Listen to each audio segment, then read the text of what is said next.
And we're live. Hey, what's up? What's up, everybody? Welcome to the show. There's no intro due to there's been some issues with a lot of channels getting hit lately, and I didn't want to risk like most of these are just AI slop that I put in the beginning, and I'm just like, I don't really want to mess with it. So we're just doing a cold open right now until YouTube calms down, and I don't really want to feel like getting hit with some sort of weird ban off of Mr. Rogers saying something that he really didn't say. So I guess we're going to play it now. But we do have some good topics to talk about. There's like a lot of stuff that's gone on the past week. Like there's not even everything in here that we're going to talk about tonight, but we do have a stellar group of gentlemen joining this evening that we are going to go through all this stuff. So introduce everybody here. So of course we have Mr. Orange Grove 55 as always. Thank you for being here. And where can everybody find you out here on the always gentle internet? Yeah, very, very gentle. Yeah, no, you can find me right here on YouTube, Orange Grove 55, talking shop with these fine gentlemen all the time. Theme park, studio, corporate, you name it. We talk about it. We even talk about ancient Egypt pyramids every now and then. We do sometimes. We go on some side quests. We do. We go on some side quests. But also, I do want to thank Mr. Kiki and Luca for the gifted one membership for OG55. I appreciate you so much, sir. Thank you so much. But yeah, find me right here on YouTube. You can also find me on Instagram. You can also find me on X at Orange Grove 55. Yes, sir. I was actually kind of sad that whole hidden Sphinx thing. I don't know how real that is. I looked into it a little bit. The guy that is saying he took it from a photograph. Like they didn't do a LiDAR. It was like a photograph that he said he scanned with his own proprietary technology. So there is some debate about, is that real? I hope it's real. But the more I looked into, I think Jimmy Corsetti had a video on it, and he was like, I'm not saying it's not real, but I need some more evidence. And I was like, man, I was really hoping that was going to dig that thing up here in the next couple of weeks. But I guess I love stuff like that. I was rooting for it too. I mean, whether or not it exists there right now, I think there probably was another one. But we'll talk about that sometime, because I've been doing a deep dive on Egypt, and you can some of these videos like 3 hours long. I will watch the whole thing, just mesmerize the entire time. It's a great way to go to bed at night. But we're also joined by Mr. Theme Park Philosophy. We missed him on the last one here. He is back in his glorious return. And you're looking more and more like Enrique Iglesias every single day. And I mean that as the utmost compliment that I can give another man. I appreciate that. I actually have his mole growing in a petri dish right now, and I'm going to attach it. I'm going to attach it to my body here shortly. So hopefully the next time I'm on, you'll see a nice big mole right here. I like it. I'm trying to get, fantastic. I'm trying to get the look spot on. But thank you very much, Jared. I really appreciate it. Thanks for having me on. It's great to be with you guys. Vash Sky, Orange Grove 55, and Jared in the house. We're here to talk about the latest happenings in theme parks. It's going to be juicy. There's a lot of interesting big things going on in parks right now. We actually have a nice heavy week. A lot of times we have to dig under rocks to see, hey, what's going on? But no, the theme park community and these companies have really decided that they were going to throw us a bone this week, so that way we have a lot to bite into, and I'm really looking forward to digging into it with you folks. Yeah, there was one of those weeks where it was like I had to like omit things, because like I think it was 2 weeks ago. It was like kind of hard to find a couple of stories, and now I'm just like, there's too many. I don't know what to go through here. So maybe I'll just be another extra one for the next time. But and making another return to the channel, I think this is number 65, somewhere around there, Mr. Vash Guy. I joined Vash a couple weeks ago, one of his live streams. Be sure to go check out his channel as well. But Vash, thank you for being here. And where can everybody find you out on the lovely internet? Everybody can find me on Vash Sky Parkcast, where we're cutting up all these very interesting stories right here. Some of them, maybe some of them you've heard out there in the mainstream there, but others, well, Sloth World, for example. Fortunately, attraction over there at Florida, they lost 52 sloths.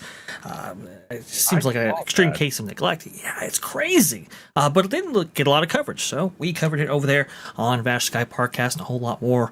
So we go live every single Wednesday at 2 p.m. Eastern, every single Thursday at 7 p.m. Eastern, and Saturday for members only, every single, Saturday at 3 p.m. Eastern. So that's what we're kind of doing right there. Bunch of live streams. We're going to have some video content very, very shortly, but we usually take on these topics as well. So if you want to go ahead and hear my perspective on all of these things and so much more, you can go ahead and find me there. And definitely get OG George. Sorry. That just happened. Just from just that's bad habits die hard, I suppose. We've got to get OG and theme park philosophy and Jared back on, because I think, Jared, your insight in terms of what's happening actually at Walt Disney World, I think was really, really intriguing the last time you were on. You were a really big fan favorite. You were in the chat today watching my show. People love you. So we definitely got to get you back on. And philosophy, come on, got to get you on there as well. I love your taking commentary too. So there you go. Sorry guys, but hey, you know what? We are we're doing it over there. Sky Podcast. Awesome stuff. Well, now did you say they lost 53 sloths?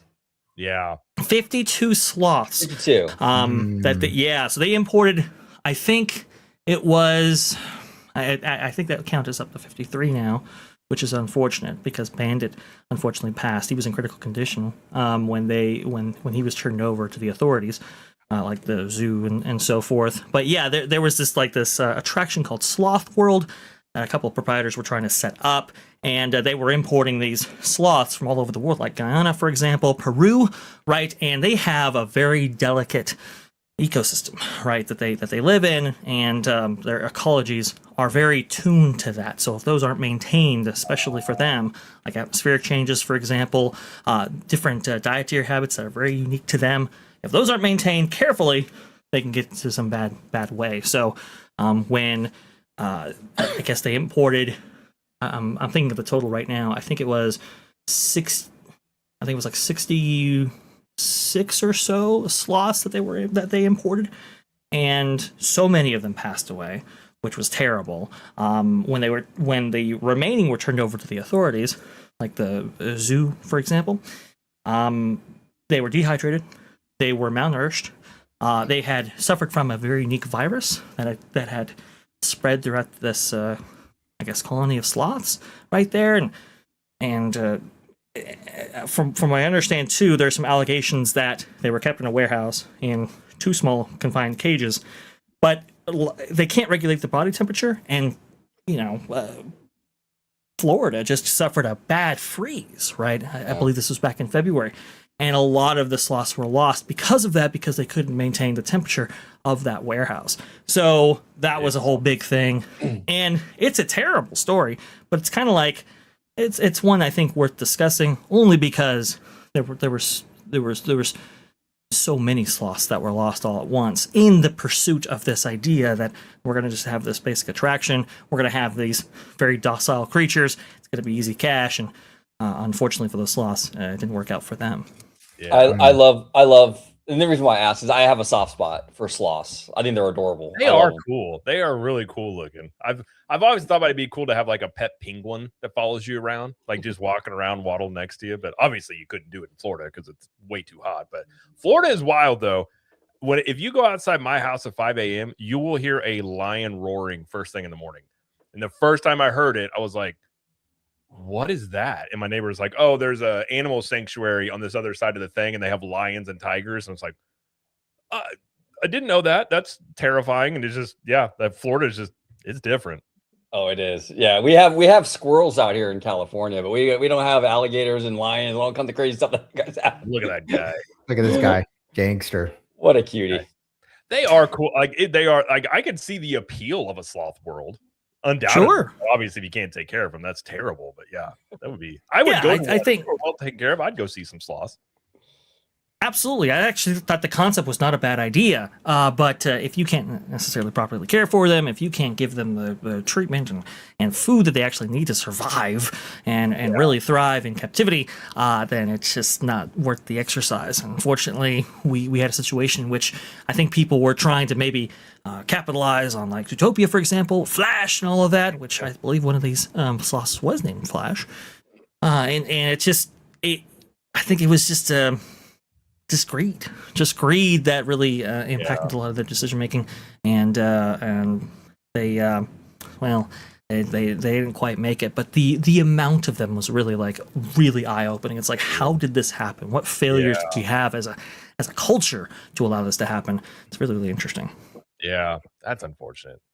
They're so photogenic. They're always like posing. They really are. They are very photogenic. So they're always like know the camera's around. They're just like, we got to look really cool here in this shot. Like even that one, you're just like riding on the back of your dad or something. Like that just looks cool. It does. And this one, I mean, you're right. Very photogenic. Very handsome guys. I love them. I mean, they're definitely handsome. Yeah, that's definitely unfortunate. Well, hopefully the ones that survive get some good homes and don't have to live in a warehouse. Undoubtedly, Sloth World was apparently shut down very recently, so that is probably a good thing, because even if it did work out, I don't know if we want these proprietors in charge of this stuff. Like if you couldn't get the first 53 right, I don't know if you're going to get the next 53 correct. Right, yeah. So shutting down. Some, Joe Exotic vibes a little bit. Yeah. If anybody remembers Joe Exotic, there, who is apparently tweeting from prison. I don't know. I didn't know that was a thing you could do, but apparently he runs a Twitter account from prison. So I don't know. Interesting. I guess, but must be that maybe he's on good behavior. Maybe. I mean, maybe. Like, let this guy have a phone and see what happens in here. But yeah, it's interesting. But all right, let's get into our first. Actually, before I go, okay, I'm always on the look for knickknacks. So I took my son to Five Below. You guys know what Five Below is? Yeah. Okay. So Yes. It's like catnip for kids. Like anytime they go to Five Below, you get something. So they had a bunch of these Nintendo, like they're actually little lamps, but they were like $5 a piece. What? And I just saw them in the corner, and there was like just a few of them. So I got this one, but the best one is this one here. But it's these little like Nintendo pieces. Oh yeah, dude. Cool. But I guess they light up. But I was like, not often I find something in that store that I was like, I want. And then I went there for my son, and I came out more stuff with him. So I guess I'm a bigger kid than he is. So I guess it is what it is there. But I'm always looking for those things. But all right, let's get into our first discussion topic here, which we're going to talk about Galaxy's Edge, because they announced, we talked about before, where they were making some changes to Galaxy's Edge, bringing in some original trilogy characters. And that premiered at Disneyland. Now, I can't really I'm not going to play the music or anything, because John Williams music will get you hit immediately. Yeah.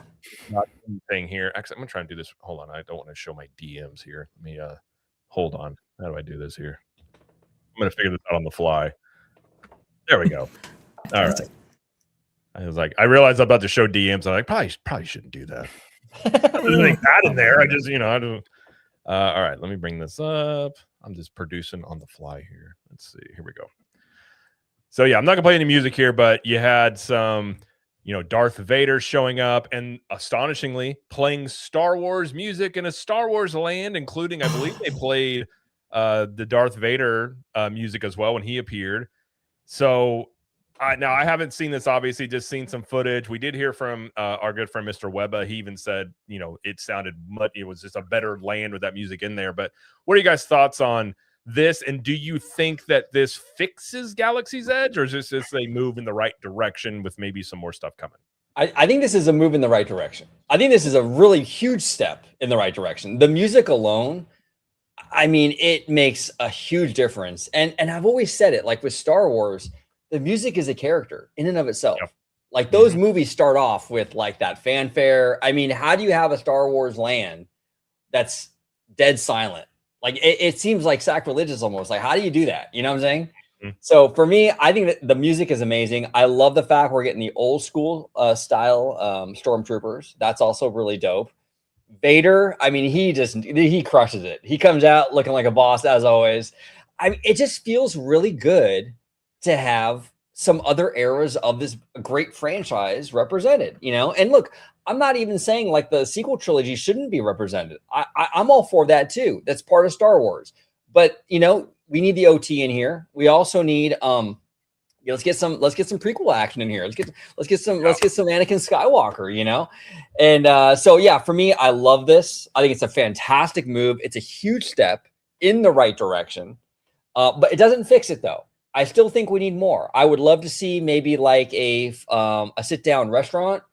We can do maybe like a Jabba's Palace. I think Slimer, Jose, you mentioned that back in the day. A Jabba's Palace would be sick, bro, with a Jabba animatronic or something. So we got work to do, but this is a great step in the right direction. And I also do find it, and I was talking to these gentlemen before the show, I also do find it very coincidental, and it's totally a coincidence, totally a coincidence, that these changes happened almost immediately after Kathleen Kennedy and Bob Iger left. Again, wait, they were the biggest advocates for the original trilogy. I mean, they Yeah. tried their best to bring these in.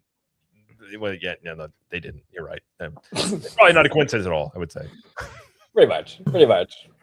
What say you, Bash? No, I don't think it's a coincidence. A lot of people were making those connections initially, and it's interesting when you hear about these stories and how they just stayed through. Remember, they were making moves to bring in Luke while Kathleen Kennedy was actually still there last year. So I think that was the big test to see, okay, what's the fervor for a character like this to be included? And obviously we know that it was really, really big, right? And then it was like, I think by that point, the arguments to keep these characters out had run out of steam. I think, to your point, OG, Bob Iger and Kathleen Kennedy were looking, to retire. They had bigger, things on their mind, right? So when it came to the timeline for a big $1 billion project like this, it just became kind of a lower priority.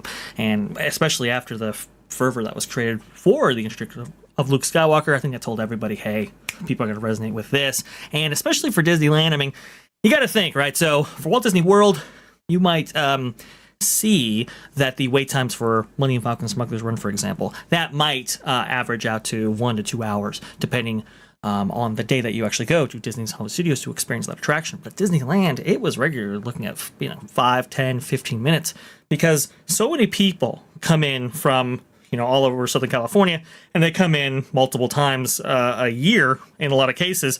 I think 75% of all the annual attendance for Disneyland comes from within 250 miles of that resort right there. People had kind of seen it, and they didn't necessarily need to go back to see it again. So I think the characters being included or incorporated in California was specifically a way to enthuse the audience to this land, get people back there in the back of Disneyland, and really kind of bring some much needed energy to this place, because it was kind of becoming a ghost town. It was a little bit concerning. Here, though, when you have like the music, which, by the way, it took 7 years to get Star Wars music in Star Wars Land. That's crazy. Yeah. But okay, when you have the music, when you have those amazing John Williams scores playing through those that amazing Atmos system that they have that was built into the land when this was conceived, it really does change, I think, your opinion, your feeling when you actually walk in here. Yeah, you can relocate somebody through architecture to a certain time and place. There's no question about that. But when you have the sounds of, let's say, the trolley going down Buena Vista Street, things change. And so when you have that music from Star Wars that is so iconic and so interlinked with that franchise, it just does something to your brain where it's like, okay, this is Star Wars. And I don't think that was immediately felt by the broader audience when looking at Star Wars Galaxy's Edge, and it certainly is now. It's a good step, like OG had said before. I don't think it's everything they need to do. There are some more changes that should be made, but I think the impression that people come away with from this land will be like, okay, that was Star Wars, in a way that it just hadn't before. No, the music adds so much like vibe to this land. It's crazy. Like I've been watching these videos. I'm like, dude, this is crazy. Like the difference just with the music alone, with the difference in the energy, and you have John Williams at your disposal and you don't use him. Like that's wild to me. I mean, that is wild to me. It's the most recognizable music you could argue probably ever in cinema.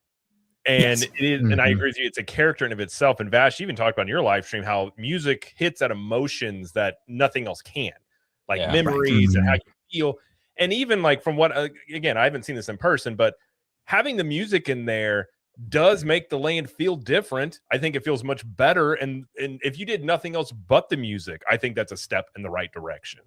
And funny enough, like years ago, I had an ex-Imagineer that helped work on Galaxy's Edge, and he was talking about how there was a backup plan built into it to be able to do this exact thing, which is interesting. I don't know. He was actually talking about more changes. So they do have the possibility of doing more, because I agree with you guys.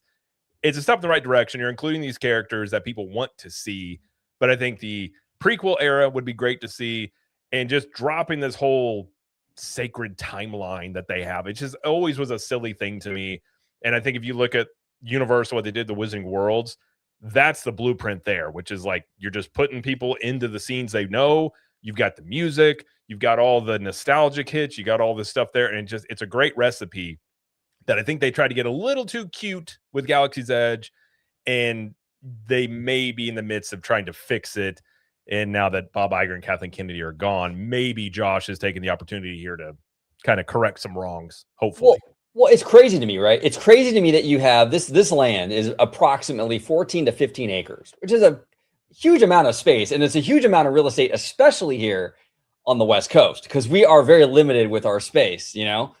So you're dedicating 14 to 15 acres in Disneyland for this area dedicated to Star Wars.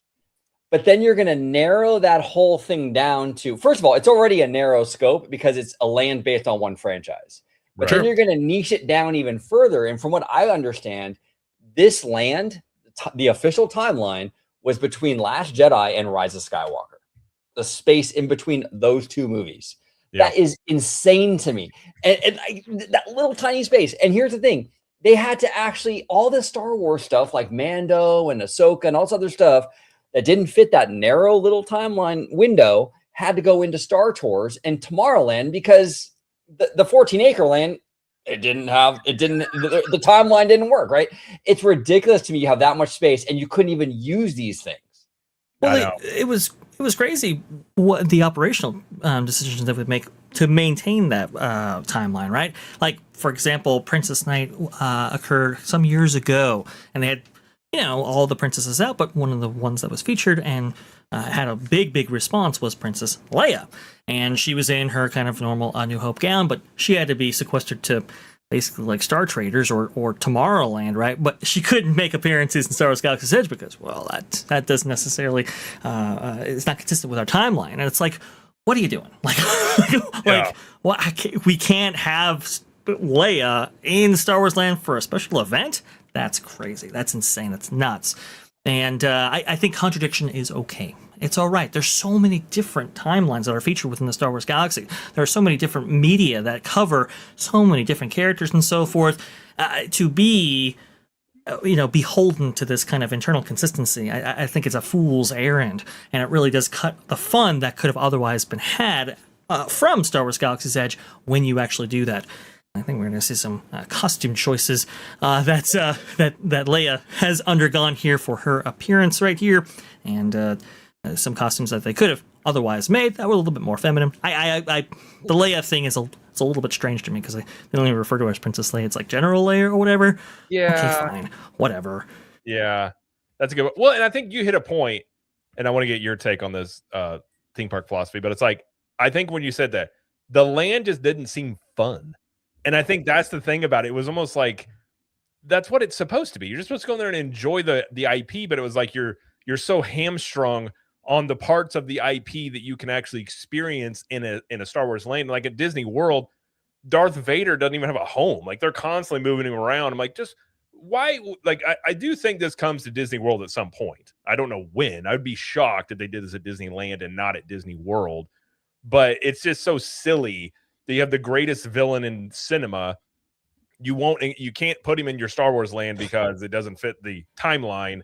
But you got Mando in there, which I'm fine with that. But it's like that doesn't really fit the timeline either. No. And so it just seems like contradictions all over the place with this, and just have fun with it. Like have the characters, let people enjoy it. Does it make sense? It doesn't have to. I mean, you're talking about space wizards. I mean, it all doesn't have to make sense that much, anyways. But what's your take on this theme park philosophy? Yeah, so I want to go back to the music of Star Wars because I think that Disney really undermined how much it plays a pivotal role in shaping the metaphysics of Star Wars. Some people even say that the music is equivalent to the feeling of the Force itself, and if it wasn't for John Williams' profound orchestral score, that you wouldn't even be able to feel the foreshadowing and the danger and the romance and the power of the Force. And in a lot of ways, the track for this trilogy, the original trilogy, even, all the trilogies really, It is a co-creator of the Star Wars universe. And so whenever Galaxy's Edge existed for 6 to 7 years without it, you were only really delivering half of Star Wars in a very metaphysical sense, because of how much the score shaped how we think about it, how Star Wars makes us feel, how Luke and Han and Leia make us feel. And you know what's funny is I was actually just watching Bricky's latest video. I think it was on Bricky's vlog. Shout out to you. Hey, Bricky. Oh, yeah. And the music they're playing is very subtle. A lot of it's Leia's theme from Return of the Jedi, or Padme's theme from The Phantom Menace. And just that subtle theming, it just adds so much bountifulness to the Star Wars experience, which is, when you think about Star Wars, go back, everybody in the chat, you know, all you guys here, go back into the history of your mind, and when you used to play in the Star Wars universe in your mind, it was never separated from the music. The music was very integral in informing how you feel about Luke, Han, and Leia. They were never separate. So the music was always there. And so when they introduced Galaxy's Edge without the music, it was an incomplete masterpiece, in my opinion, a very broken one.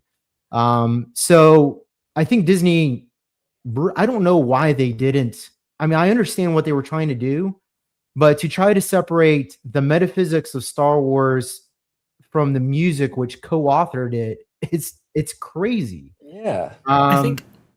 Go ahead, Vash, please. Well, I think what they were trying to accomplish, right, was this very living, breathing, organic land in which, you know, things like music would be provided by the entertainment that you would actually experience within the land itself, and that's why you had these very ambient sound effects in order to complement that. But when it was very clear that we weren't going to get, you know, performers and different aliens walking around like what was conceived of, it should have been, hey, like we got to rethink this. We should probably do something that's a little bit more in keeping with the expectations of the audience, that being musical scores that people can hear right now, when, you know, right before they arrive Forbidden Journey, for example, over there at Universal Studios Hollywood, or the equivalent over there at Islands of Adventure. It's like, let's just incorporate this stuff and not concern ourselves with providing that ambiance on the day, because obviously we clearly can't, because, you know, unfortunately JPEG made some cuts and all of that. But they didn't. And it was like, no, it could work. Trust us, guys. And I don't think it really necessarily did work for the exact reasons as stated by the theme park philosophy. But there was that moment when they incorporated Fire of the Rising Moons. OG, you know what I'm talking about here. Oh, yeah. When Fire of the Rising Moons made its debut, for the first time, it was like, oh my goodness, this actually feels like a Star Wars experience. And it was just fireworks over the spires, right? But with that music that just swells and really captures you and sends you that time and place right in front of the Millennium Falcon, it's like, okay, this finally works. In this one brief little snippet here, while the fireworks presentation is going on for the entire park, here is your Star Wars moment. So we already got our taste of it with Fire of the Rising Moons, but now to see it as ambient tracks that you can kind of stumble into when you go into Star Wars Galaxy's Edge, I think it's going to heighten that sensation, that connection to Star Wars, but also to people's enjoyment as well. Yeah, and to your point, Vash, like the music too is like, it's crazy because you know, Avengers Campus, or as Bricky calls it, Avengers Hallway, because it's pretty small, right? But I will say though, for a small land, it's going to be a pretty stacked land with attractions. We'll have the Infinity Defense, the Stark Flight Lab, Mission Breakout, and the Spider-Man ride. That's kind of a lot for such a small area. But it's pretty aesthetically ugly, let's be honest.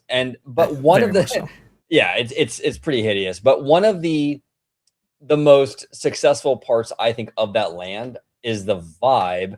Obviously, they have a lot more character stuff. There's like more kinetic energy, but even the music, like when you walk into Avengers Campus, you hear that Avengers theme. It's like, oh yeah, hell yeah, dude. Like I'm ready, you know? And I get the same vibe at Universal too. Like, you know, when you're walking up to like the Globe and they're blasting the Back to the Future theme song, it's like, oh hell yeah, you know? You're back, You're back. Yeah. And that's what this feels like. It's like, okay, cool. Star Wars. Let's do this. You know, well, it's the same thing with Epic Universe of Celestial Park. Well, I've heard multiple people say one of the best parts about that park is Celestial Park and the music that just plays. Like it just does something. And music is, I love music and theme parks. And I think this is it's such a no-brainer. Like you guys were saying, like, how did it take 7 years to do this? Like, it seems like this would have been something like after 2 weeks, they're like, oh yeah, we should put music in here. And you're like, no, we're not doing it. It reminds me of like in the sequel trilogy, we're not going to put Han, Luke, and Leia together either. It's like, we're not going to give you what you want here. We're just going to, for whatever reason, it seemed like they were just dead set on making people angry at Lucasfilm and Star Wars. And I still don't understand any of the thinking behind any of those moves. But I suppose here, I would imagine this has been headed up by Josh D'Amaro on some level. He's spoken to Smuggler's Run being a liked but not loved attraction. And obviously you're going to have the Mando and Grogu overlay on that one, which maybe that can help that ride.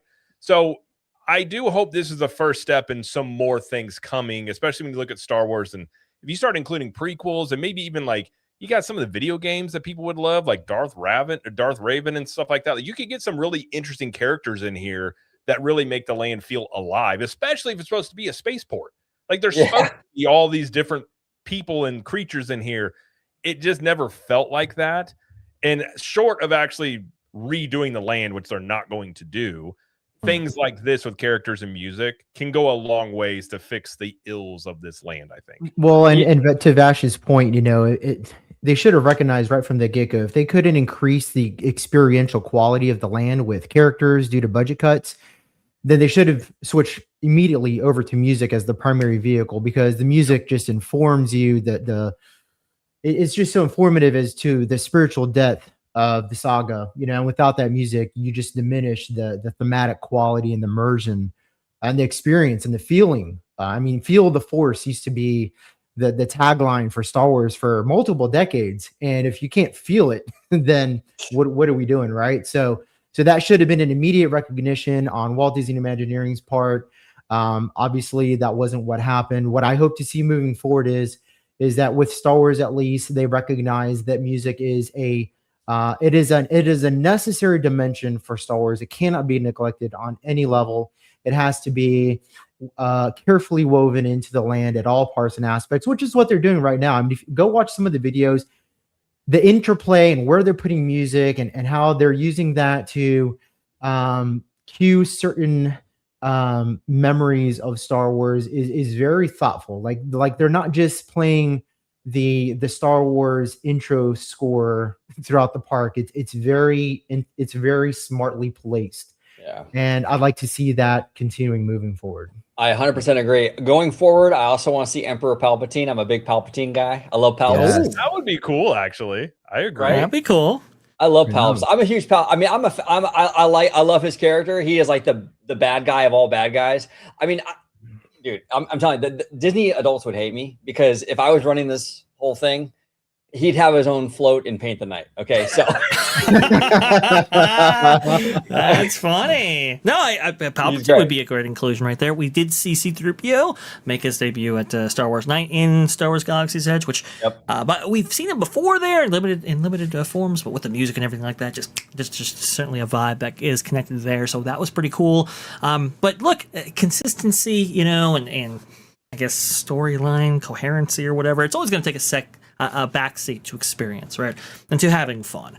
And that's what this land, I think, lacked a little bit, was they couldn't really have fun with it. You see Cars Land out there, where Cars Land, they dabble into multiple movies right there. Yeah. Like if you're walking down Cars Land, you see a little memorial to Doc. It's like, oh, okay, that's pretty cool right there. Obviously, I kind of know where I am. And then you go on the ride and you see Doc there. And it's like, whoa, what happened there? And it's like, right.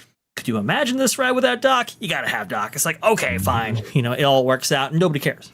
Yep. In this way, it's kind of like don't try to force this timeline that keeps the fun out. It's okay to have fun with Star Wars. I think people expect to do so in your Star Wars land, and so not featuring these iconic characters.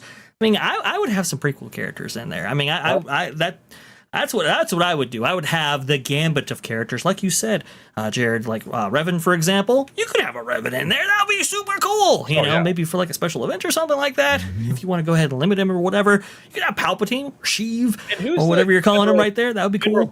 General Grievous would be awesome. Like man. Yeah. and Vash, you bring up a great point, right? And we talked about this on Vash's channel, actually, Vash Guy Parkcast. So everyone, make sure you subscribe, check it out.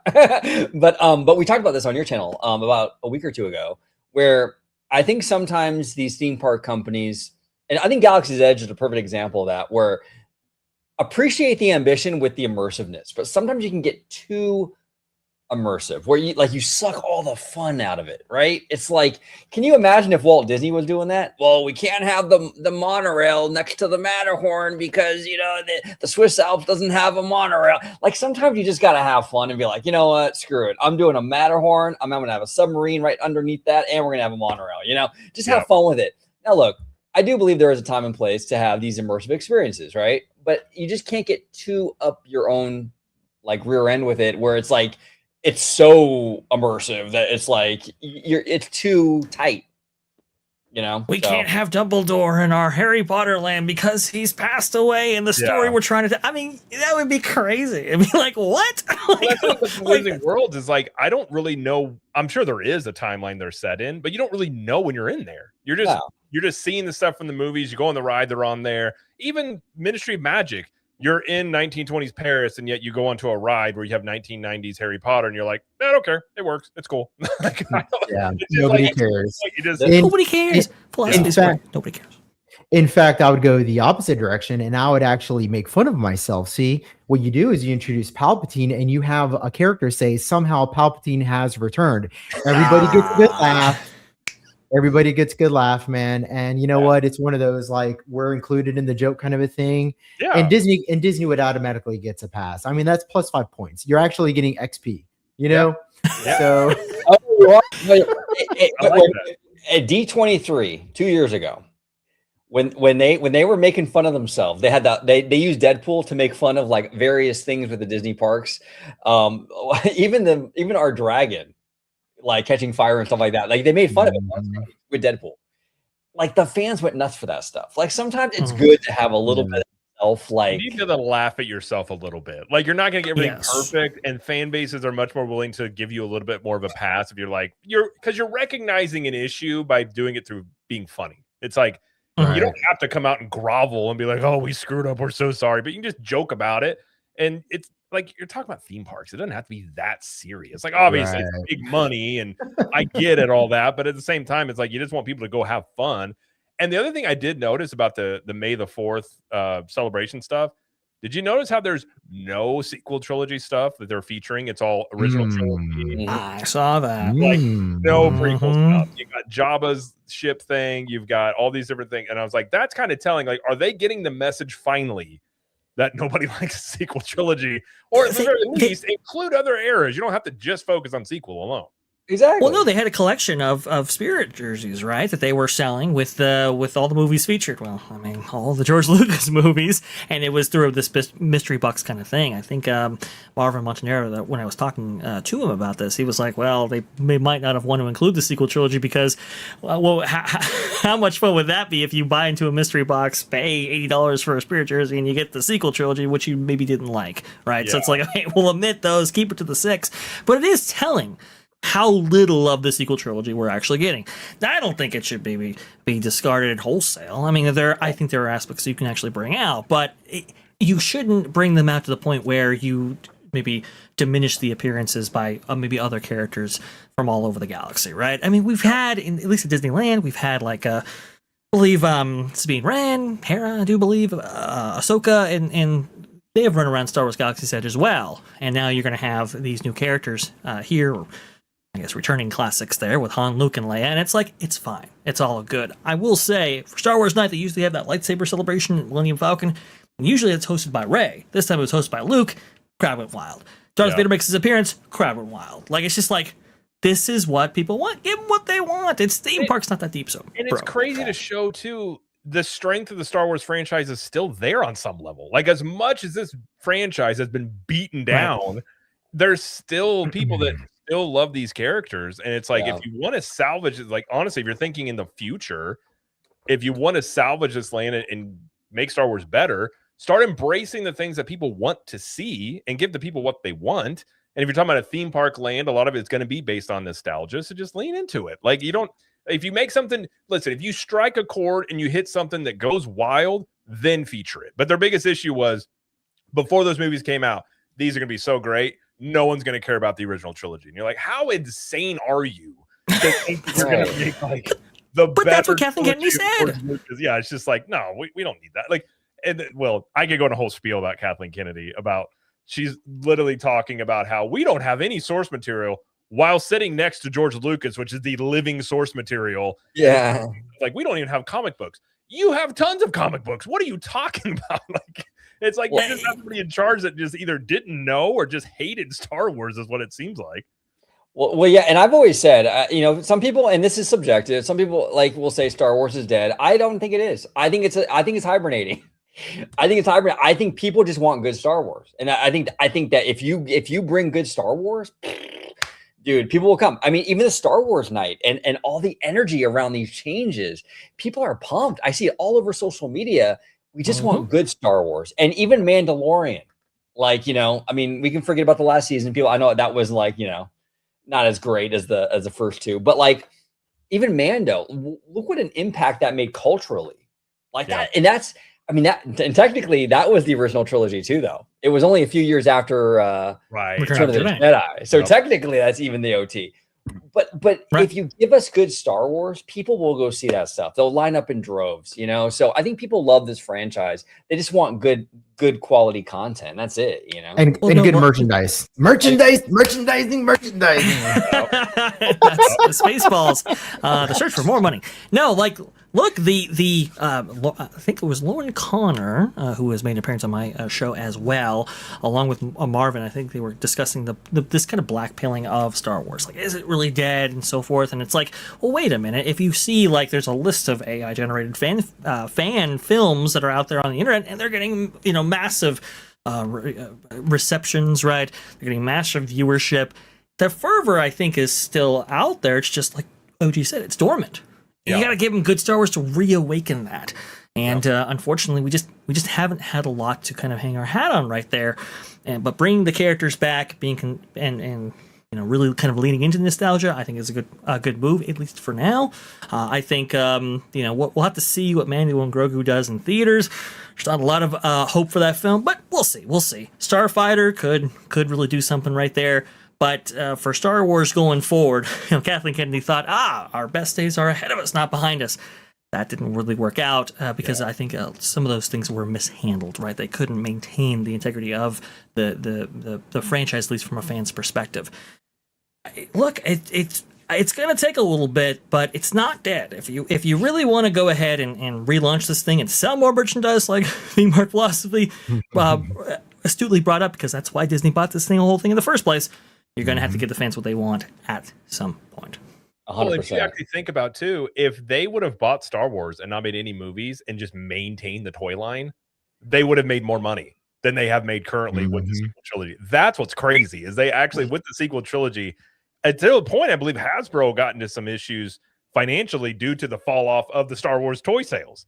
Right, so it's kind of interesting, like, how much it's fallen. But I agree with you. It's not dead, but it is going to require, like, I look at this as with Galaxy's Edge here, is like, this is a nice little patchwork, something you should have done long ago. It buys you time in terms of the fan base in the parks. But like, if you really want this to continue to be something that isn't just a dwindling thing or just a nostalgic thing, you do need a creative into this. That's obviously out of the theme park's hands, and that goes into wherever Lucasfilm is now, with Dave Filoni in charge of this and seeing where that goes. I'm not, I guess put it this way, I'm not expecting it to be great. I'm hopeful that it can be. It's kind of like a family member that's like going through issues, and you're just like, I'm rooting for him, but until I see him actually like kind of do something different, I'm just going to assume it's going to be the same old. But you always hope. You're always like, you know what? I believe in him. I think they can do it. You just have to wait and see if they end up doing it or not. In the spirit of Star Wars, hope. Hope. Yes, certain. Right now we're in the Cleveland Browns fan stage of being a Star Wars fan. And I am altering the deal. Pray I don't alter it any further. Exactly. Exactly. Yeah, no, I think, and it's interesting too with the movies and stuff, because Kathleen's gone. And now this is the thing, right? With the movies, there is a gap. There is going to be a gap between, because now Filoni and I forgot the other girl's name. I think Brennan, I believe her name is.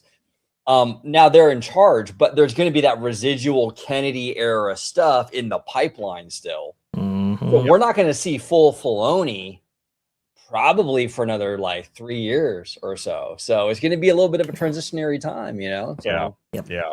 I don't know. By the way, we got Tones in here. What's up, Tones? He goes, "There's way too much star power in these boxes."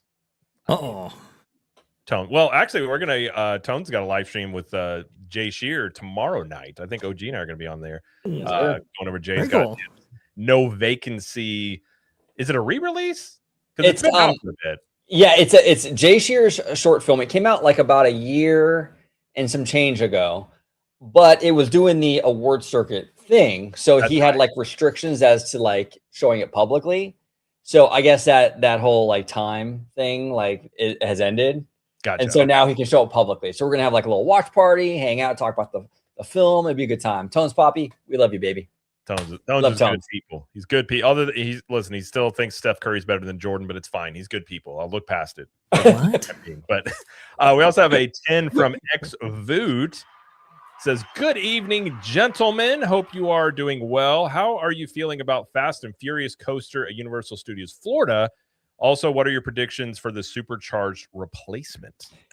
You know, it's interesting, Xvoot. I think that this attraction and the way it was integrated into Hollywood is like a masterclass in like design work and stuff. Like, I mean, what they did with that hill is incredible. I mean, now I think you lose a little bit of that in Florida because you don't have the hill and the coolness of all that stuff.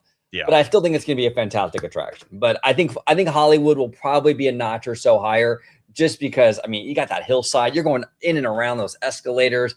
You get the whole view of the San Fernando Valley. You can see Hollywood and LA from the attraction. I think it's hard to beat that. But the Florida version is going to crush. It will absolutely crush. Yeah. I mean, they're both Intamin coasters, and Intamin does great work on coasters. So I think from that perspective, they're both going to be really good coasters. And I know people have been like, at least on my channel, anytime you talk about this, they're like, we don't want Fast and Furious. I mean, I get it. I know it's insane. Vin Diesel's, the whole thing's nuts. He can lift a car with one hand, and you're just like, yeah, it makes sense. But so can you, Jared. So come on, you know. There was one scene he just lifts it up, and I was just like, I would be like, if Superman did that, I'd be like, that's pretty impressive. But it's like, this is a dude, just Dom Toretto just lifting up cars barehanded. It's kind of crazy. But was his family underneath the car? That's the thing. I think the family was the power of the family. He gets him strong. That's like he's Popeye with his spinach. It's like if family's nearby, he gets unfathomable strength. But I think if you're gonna put Fast and Furious on an attraction, it makes sense to put it on a coaster. It doesn't have as much impact, and especially both of them, I think, are going to feature like more of the stunt work behind it. Yeah. So I think that's fine to put it there. I think it'll be better than what was there before with Rip Ride Rockets. I think it'll be an improvement. What happens with Supercharged, though? I keep hearing a lot of different stuff. I keep hearing at first it was going to be maybe Back to the Future. Then now I'm hearing that may not be happening and maybe just letting it sit for a bit. But knowing how Universal, from everything I hear, this all can change within a week. So I don't even really know where it stands and what they do with it, to be quite honest. They seem to go through ideas quite a bit right there in order to find the best one based on a myriad of metrics right there. Look, you know, Fast and Furious being incorporated in this coaster, I think a lot of us were maybe excited about maybe the possibility of Back to the Future or Ghostbusters or something like that. Unfortunately, it wasn't any of those things. It was Fast and Furious. That being said, though, I mean, like I think Jared pointed this out there, in the form of a coaster, I think it really works. I think those experiences could actually be better as dark rides themselves, you know, maybe with some coaster aspects, but full-on coasters, I think Fast and Furious was a decent choice right there. Obviously, it's still a very big franchise, especially internationally, so that might have played into their mindset and their thinking when using that franchise for that purpose. As far as supercharged go, I have heard the kind of a night bus thing for Harry Potter because it's right next to kind of that version of the Wizarding World over there at Universal Studios Florida, so that might be pretty interesting. But I think ideas are still percolating as to what they were going to do with that space. Look, I mean, Hollywood is going to have an incredible attraction. Like OG said, that hill, it's amazing. I didn't know that they built like a concrete, almost pillbox foundation right there for the crane. And now they're destroying that because, well, obviously, they've accomplished all their goals right there. It was just like, whoa, this was a crazy construction project right there to build this on the side of a hill in California. Crazy stuff. But in Florida, it will have that spike, so it will have some aspects that are unique to it, and it will kind of go in amongst the architecture out there. So that might be pretty cool as well. I think it's going to have a signature spin thing above kind of the theater right there, or the stage right there, which I think visually be kind of cool. That would be cool. So I think it'll have some cool aspects to it, but it's not going to be the engineering marvel that the one on the hillside is, undoubtedly. Yeah. So, in earthquake country, it was crazy, and the scale of it's wild. Well, and it's wild to me too, how, because if you talk to people that go to these parks and stuff, right? Like, that's the one negative aspect that people always bring up for Universal Hollywood. Oh man, it's a great park, but those escalators are so annoying, Mm-hmm. And Universal was so genius in taking that negative element, right, and utilizing it as a selling point. I mean, it really is kind of brilliant when you think about it, Yeah, I agree. I love any thoughts on this philosophy? Well, the only thoughts I really have about it, I really don't have a lot of thoughts about the attraction itself. I was actually talking to our buddy Robert White the other day, and we were just kind of speculating what kind of attendance increases this ride would have, and we both came to the conclusion using certain metrics out there and what people were projecting. And I mean, Universal Studios is probably going to get a 5 to 8% attendance bump. Its first full year being open, so that breaks down to about 450 to 700,000 attendees its first year. I mean, look, Universal Studios can use the boost, but what it needs an IP that is going to have sustained attendance increases year over year, not just for a couple of years like Pandora, right? Like, you don't want to invest a lot of money and then see a drop off, right? And that's the problem that these theme parks are running into, is where they can have they can inject a lot of capital into park. They see a nice boost for a couple of years, and then it just falls off a cliff. And I think that threading that needle, right, finding the right IP, finding one that's going to drive attendance, increase it, solid 5 to 10% his first year, but then maintain that, or at least 50 to 75% of that attendance boost for the following years thereafter. I think that's the trick, right? And how do you do that? How do you get really good at that? And the repeatability moving forward is going to be what I think is going to, at least from a cost perspective, I think that's what I would be thinking about if I were the C-suite, if I were thinking about the money aspect of this and not so much the creative aspect. Because I mean, if it just comes down to putting more and more money into these parks, then that strategy, there's no horizon, right? It just keeps on going and going and going, and it's not sustainable, right? So the right IP, the right ride system, and then appealing to the right demographic, right? One of the things that I said before is, the genius thing about Fast and the Furious Supercharged at Hollywood is that it's not really competing against Disney. It's competing against the Six Flags parks, and it's competing against your coaster demographic, right? Because it is a high thrill coaster park that goes over 70 miles per hour. It's going to be the fastest roller coaster at any Universal domestic park. So does that sound like I'm appealing to Disney fans? No, you're appealing to the coaster junkies. And where are the coaster junkies in California? They're not at Disney. You do have themed coasters at Disney, but there is a Venn diagram, right, that Universal is trying to hit, right? That middle between Disney fans and your theme park junkies, and Disney's trying to hit that, or Universal, I'm sorry, is trying to hit that with Fast and the Furious, I believe. Well, Well, yeah, and I think Universal knows that maybe Disney is not necessarily in that game, and Hollywood has been out of that game only because there's not enough land. And so to get a coaster on the scale of this size for this park, I think is a really great fit for this, and something that fans have been requesting for a long, long time. But Hollywood Rip Ride Rocket, which used to occupy the space, now going to be taken up by Fast and the Furious. That was always a coaster that was supposed to be something that drew people into Universal Studios Florida at a time when, remember, Harry Potter was going in Islands of Adventure in 2010, right? And the idea was, hey, you have this coaster that you can see from the exterior of the park. That's what gets you to go in. That's the weenie that gets you in there. The problem is it was so expensive to operate.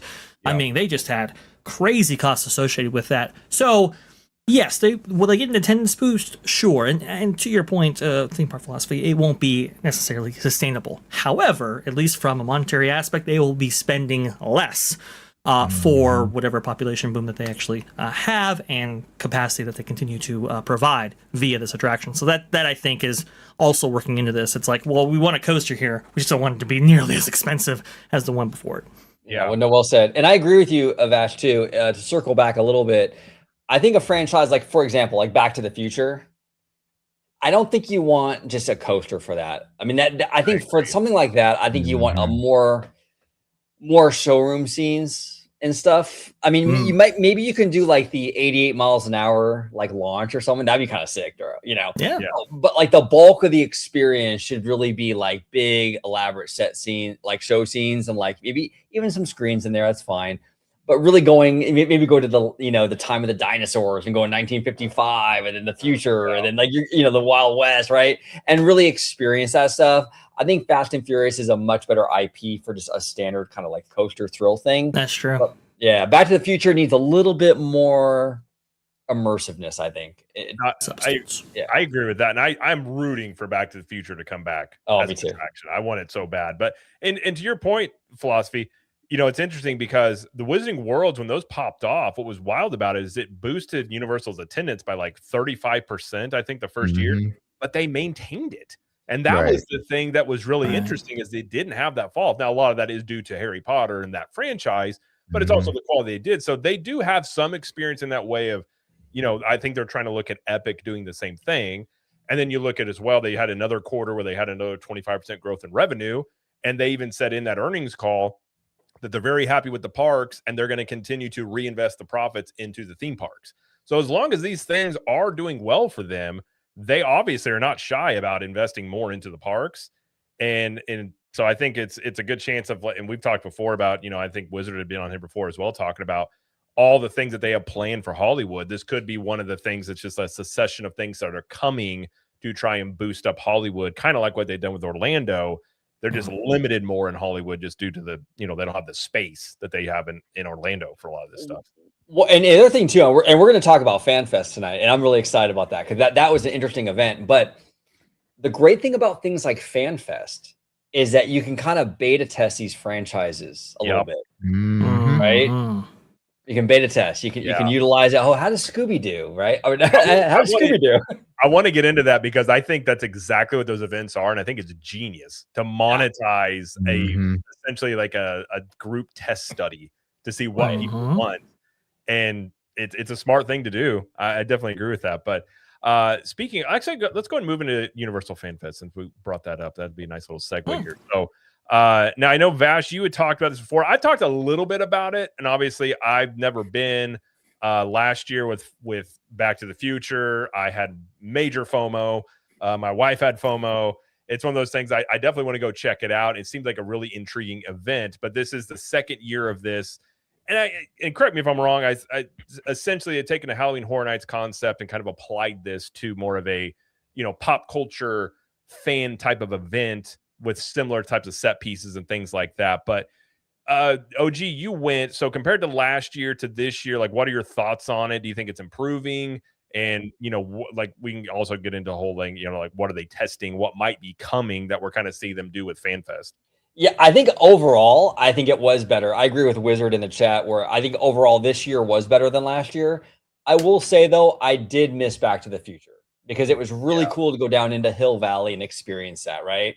But like, I'm telling you, I mean, that one piece Well, first of all, One Piece as a franchise is like a movement. Okay, I mean, I have it is Huge.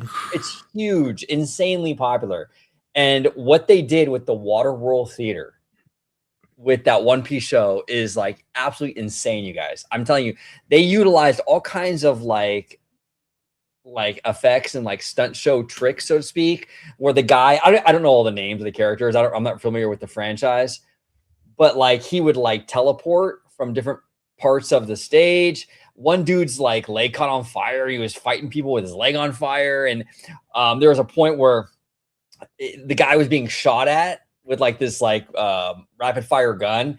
He was catching the bullets in his chest. And then he does this and he shoots the bullets back at the bad guys and stuff. I'm like, dude, this is insane. What are we doing here?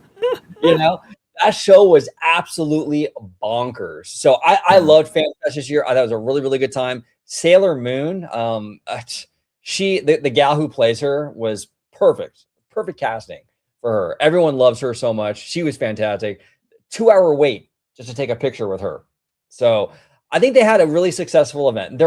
I do have some criticisms of some of the operational stuff. And Vash, you and I talked about it on the phone the other night, but some of the operational stuff, it's going to need some kind of like some working out. The queuing for that One Piece stunt show was not the greatest. A lot of confusion, team members, things like that. But yeah, she was fantastic. I mean, really, really great. Overall though, that was a great event. And actually it was really, really busy. And I was excited to see that. I mean, as long as they can keep that up, I mean, I think we'll probably see it again next year. But what do you guys think?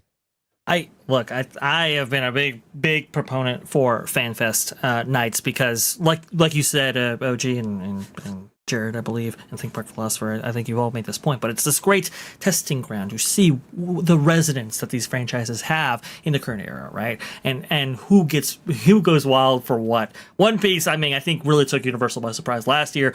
They actually had to make a way for One Piece merchandise to cut into the Back to the Future merchandise a little bit because it was just so popular. Everybody was wearing straw hats and everything like that. So that is really, really cool. Investing into bringing them into Waterworld, I think, was a great choice. And I think that was one of the things that was missing from FanFest maybe last year that this year does have this kind of this big time show, right? That people could actually go to, see performed, and then leave. Now, I did hear operationally a little bit difficult because so many people were enthusiastic that they just bum rushed that theater and everything like that. And it's, they're going to have to dial that in a little bit. Also, too, Harry Potter, I think, really went off strong. Really great with the hippogriff and everything like that. And animatronic that's moving there. Heard a lot of great things for that side of things, which is really, really good. The video, I think, plays very, very well on social media, and 2-hour waits a lot of times for that experience right there, which is pretty high. And that's kind of the nature of these kind of walkthrough experiences, right? They're kind of low capacity. You're going to have big groups to go through, but the bigger group you have, not as intimate as an experience for every single show scene that plays out. So there's some balancing act there. But I think the Harry Potter stuff was looked at very fondly this year, as opposed to maybe some character interactions that they had last year. So that's good. Nothing in place of Star Trek. I don't think right there. They did have Sailor Moon, a big smash hit. They didn't really have anything that spoke to the female audience in particular. So to bring in like a female anime audience right there with Sailor Moon, good choice in my opinion, and it really did play strong. 2-hour waits for Sailor Moon, like you said, OG. That's tremendous right there. They also utilized new areas that they provided for this time around, like Jurassic Park, for example. And boy, oh boy, those actors make that experience. Crazy stuff right there. It's like, you see that Ian Malcolm that they have there. It's like Jeff Goldblum, from the 90s, come back to life. It's crazy how accurate they have that guy there. You're seeing a little bit of that Waterworld Sun Show on screen right now, provided by the Cali Bay. That's really, really cool. So Jurassic Park, also good. Dungeons & Dragons was a returning favorite that they spruced up with new lighting effects and so forth. So Good stuff right there. The only thing I think was missing this year is that the headliner. I just don't know if Scooby-Doo Meets the Monsters was as big as and as well received universally as Back to the Future was. I heard a lot of reports from like Ivan, for example, over there. He does work with Park Hop and Drunk 3PO over there. Shout out to him. He was there, and he kind of had the same feeling that I did. It just wasn't a strong enough headliner, I don't think, to really captivate audiences in the same way that Back to the Future did. We heard this from Kevin Heimbach. He had some similar thoughts as expressed on Ordinary Adventures. Ordinary Adventures had a lot of the same thoughts as well. It just didn't resonate as much. And my concern was, social media wise, I don't think it necessarily played as well as Back to the Future. Back to the Future, you capture that on a phone right there, and no matter the context, people get what's going on, they get what's happening. Versus, I think the experiential driven stuff with Scooby-Doo, right, and the mysteries and so forth. That's something that you have to be there for. I don't know how well it plays on social media, and so I didn't see the fervor, social media wise, that I saw for Back to the Future last year. And when you have a headliner, it really has to be strong. I don't know if they necessarily nailed it. Also, too, we've seen some photos of like the sandwich in the bag there. That's obviously not a good look for Universal and their food program. They've really wanted to up that. Not really a great showcase right there. And yeah, I mean, Scooby-Doo, I think really could have been played stronger than it was. And unfortunately, I think they dropped the ball a little bit right there. But other than that, this year's FanFest presentation, when it came to all of these special things, I think was really cool. I think, honestly, Jurassic Park better than Star Trek, if you're looking for comparisons right there. I think, Jujutsu Kaisen, I did like that experience, but I can definitely see the appeal of Sailor Moon. One Piece getting a big-time show. Some anime fans were disappointed last year that One Piece wasn't featured more heavily than it was. And I think they really met that expectation with that Waterworld show. So overall, pretty good. They just would have nailed it had they had a Back to the Future equivalent this year. That was the only way they came up short, in my opinion. Yeah, no, great analysis. And honestly, Jurassic Park was crazy. I mean, and I was really surprised because you have those raptors, which are obviously like people in those suits, right? Right. And it's a theme park, right? So I'm thinking, okay, they're going to come out and the raptor handlers it's going to be very choreographed. It's going to appear very choreographed, I figured. Very slow moving, like dodging and but it wasn't. I mean, it was like they were really they were swinging their tails and these guys were really ducking and stuff. I was like, this is really, really cool. This is really, really cool. I loved it. And You're right, Vash, the Ian Malcolm, dude. I was going to say the footage I saw of the Ian Malcolm was it looked like Jeff Goldblum. It was very impressive. Mm-hmm. It was insane. Now, in regards to Scooby, it's a mixed bag for me. Now it was very busy down there. I mean, it was really, really busy. I do appreciate Universal thinking outside the box, right? Like you have this great franchise, Scooby, the great franchise of the monsters, and combining those two really did seem like a natural fit. I do appreciate that. I think if I had one criticism though with that area, and this is me, I'm not into the whole LARPing, be part of the experience thing. I didn't really care about the whole figuring out the mystery and all that. Yeah. Even with the Star Cruiser stuff, that was one of the things that turned me off to it was but I don't really want to do the work. I just want to go and just experience. Not looking for a second job. A little more passive with your theme park experience. completely. And so I really wasn't into going in there and trying to figure out the mystery and all that. But I think overall it was well done. I do like though the fact that you're able to go down into that old Europe area. You don't really get to do that normally. That's kind of cool. And they film a lot of stuff in that little area with the that Kristen Bell show. Was it Happy Place or Good Place or something like that? The Good Place, yeah. The Good Place and stuff. So that was kind of cool walking through it. I think a lot of the projection mapping was really great. You would have the monster eyes in the windows and stuff. That was really, really cool. But I do think the Scooby Monsters thing is a one and done. I don't think that I don't think Robert's funny. Yeah, I'm lazy like a sloth. I am. I am. I don't want to Always work posing for it. for the camera too. Just always got to be ready. Always got to be That's ready. right. Always got to be ready. You know, but like, but yeah, overall, I love the event, but I don't think Scooby's going to return next year. I really don't, but I could be wrong. Was the Scooby and Monster stuff, and if you guys talk about this, my apologies. I didn't tell my kids goodnight. It seemed to me from the footage I saw of maybe a little campy. I don't know if that's a good description of it, though. Yes. I think that's an accurate description. Yeah, I mean, they were trying to go with the psychedelic theme, you know, and really try to play that 60s and 70s vibe there that is brought on with Scooby-Doo. But then you had the monsters, and I don't know if that was the approach that I think they should have leaned into necessarily. I think maybe more of a spooky vibe, especially playing to Little Europe, and it played host to the 1920s, 30s, and 40s monsters films, you know, and then having the Scooby-Doo characters actually, you know, within this kind of atmosphere as created by the monsters, I think maybe would have played just a little bit better for the entire vibe right there, because it just seemed like the monsters were a little bit tacked on, and that was really unfortunate to see. I thought they would really be incorporated into the event a little bit more than they were.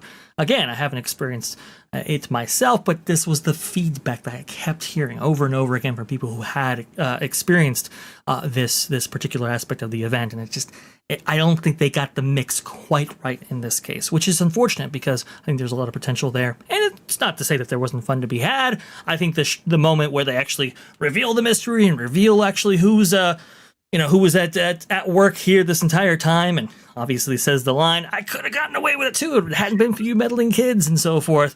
That's kind of a fun moment, right?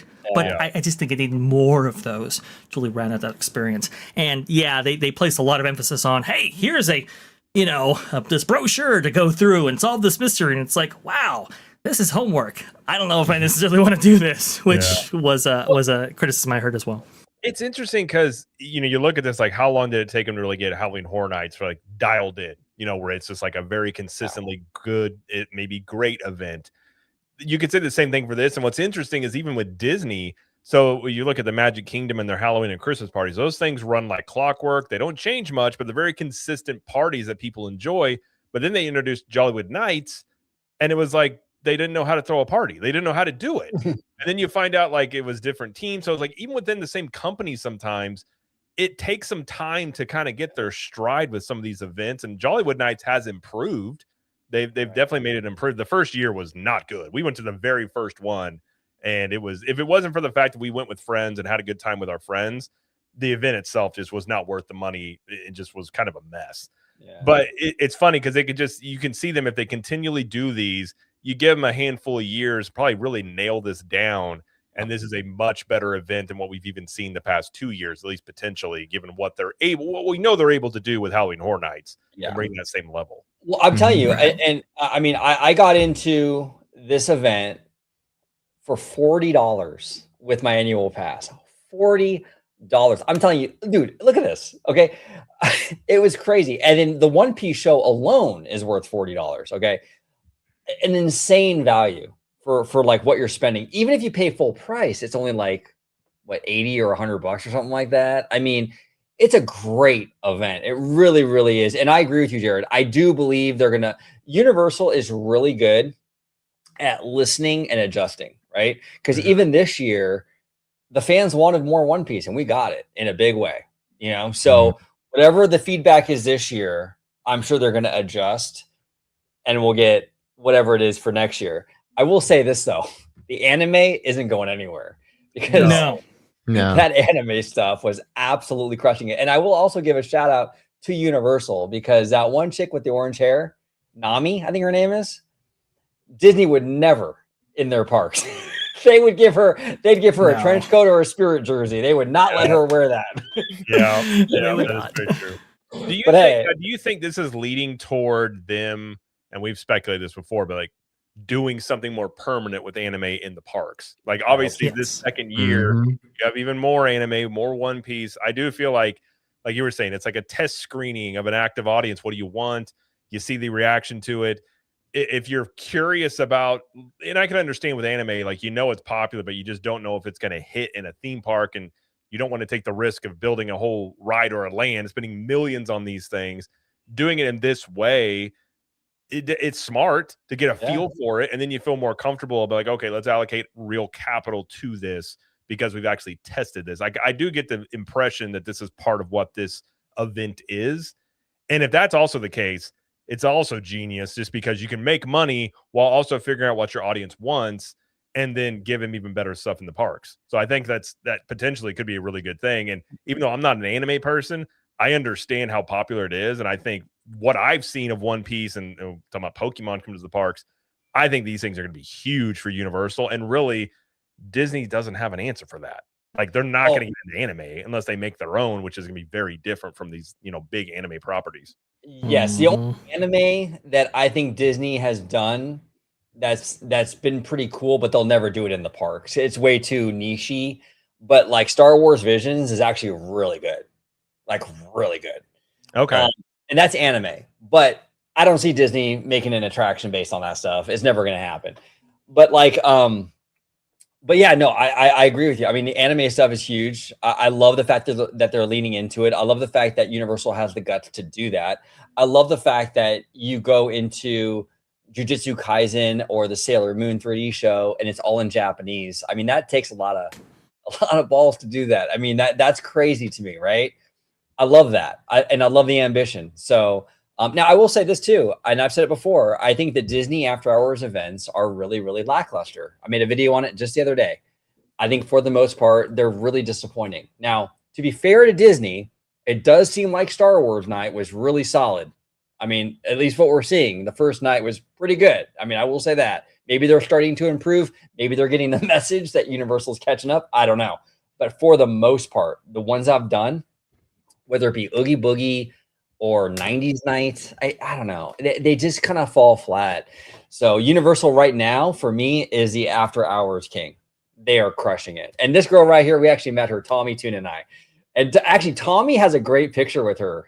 If I would send you guys a picture of Tommy and Daphne, you would think they were dating. It was fantastic. The chemistry was that's pretty cool. Tommy always gets good pictures with characters too. He's always like, he just has that vibe about him. Just acts like he's already known him. He's good at that. We do have a couple of supers here. We have a 20 from Valientes. Says, I went 3 nights. I only did Scooby-Doo first night. I did Jurassic, One Piece, Yoshi, Sailor Moon, Harry Potter, themed food included every single night. I did Back to the Future every night I went in 2025. That was 1 of 2. And then he has another 20. Thank you, Valientes. I would do Scooby more times if it was more streamlined, more structure with improv like Back to the Future and less involvement. That's fair. Yeah, I think Scooby was a really brilliant concept. I think it could use some tweaking though, for sure. But yeah, I would agree with that. Absolutely. Now, EPT X Protector is saying that Theme Park Wizard said a permanent Pokemon land is coming to Universal Hollywood. I've heard that as well. Yeah, so Universal is doubling down on anime. I don't know if Pokemon is it Pokemon anime, kind of, right?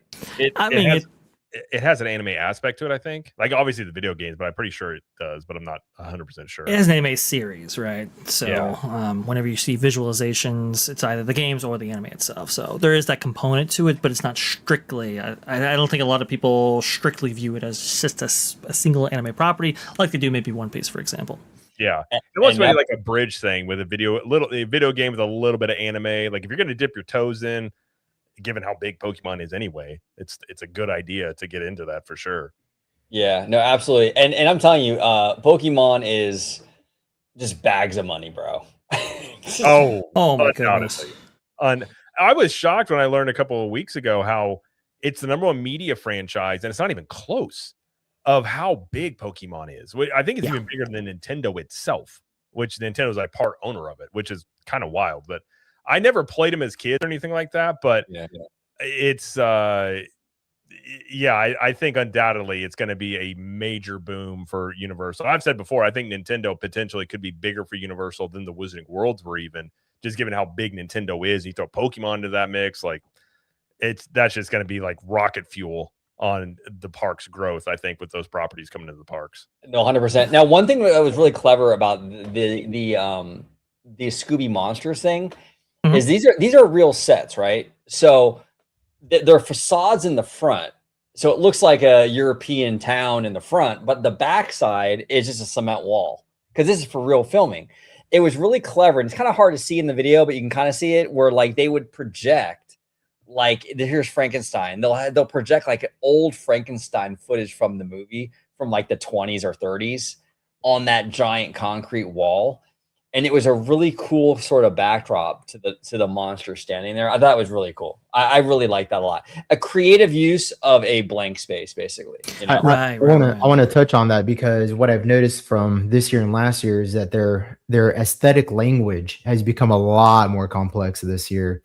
They're using a lot more projections, a lot more dynamic sets, and they're really leaning into the stagecraft, which is the Universal's strong point. And I know a lot of people really enjoy the performances that are at Disney, but I hate to tell you, you know, objectively, Universal just has better stagecraft. They have better practical effects. So Disney, I like to think of, do you guys decorate for Christmas or Halloween at all? Oh yeah. Well, more for Christmas, but a little bit of Halloween.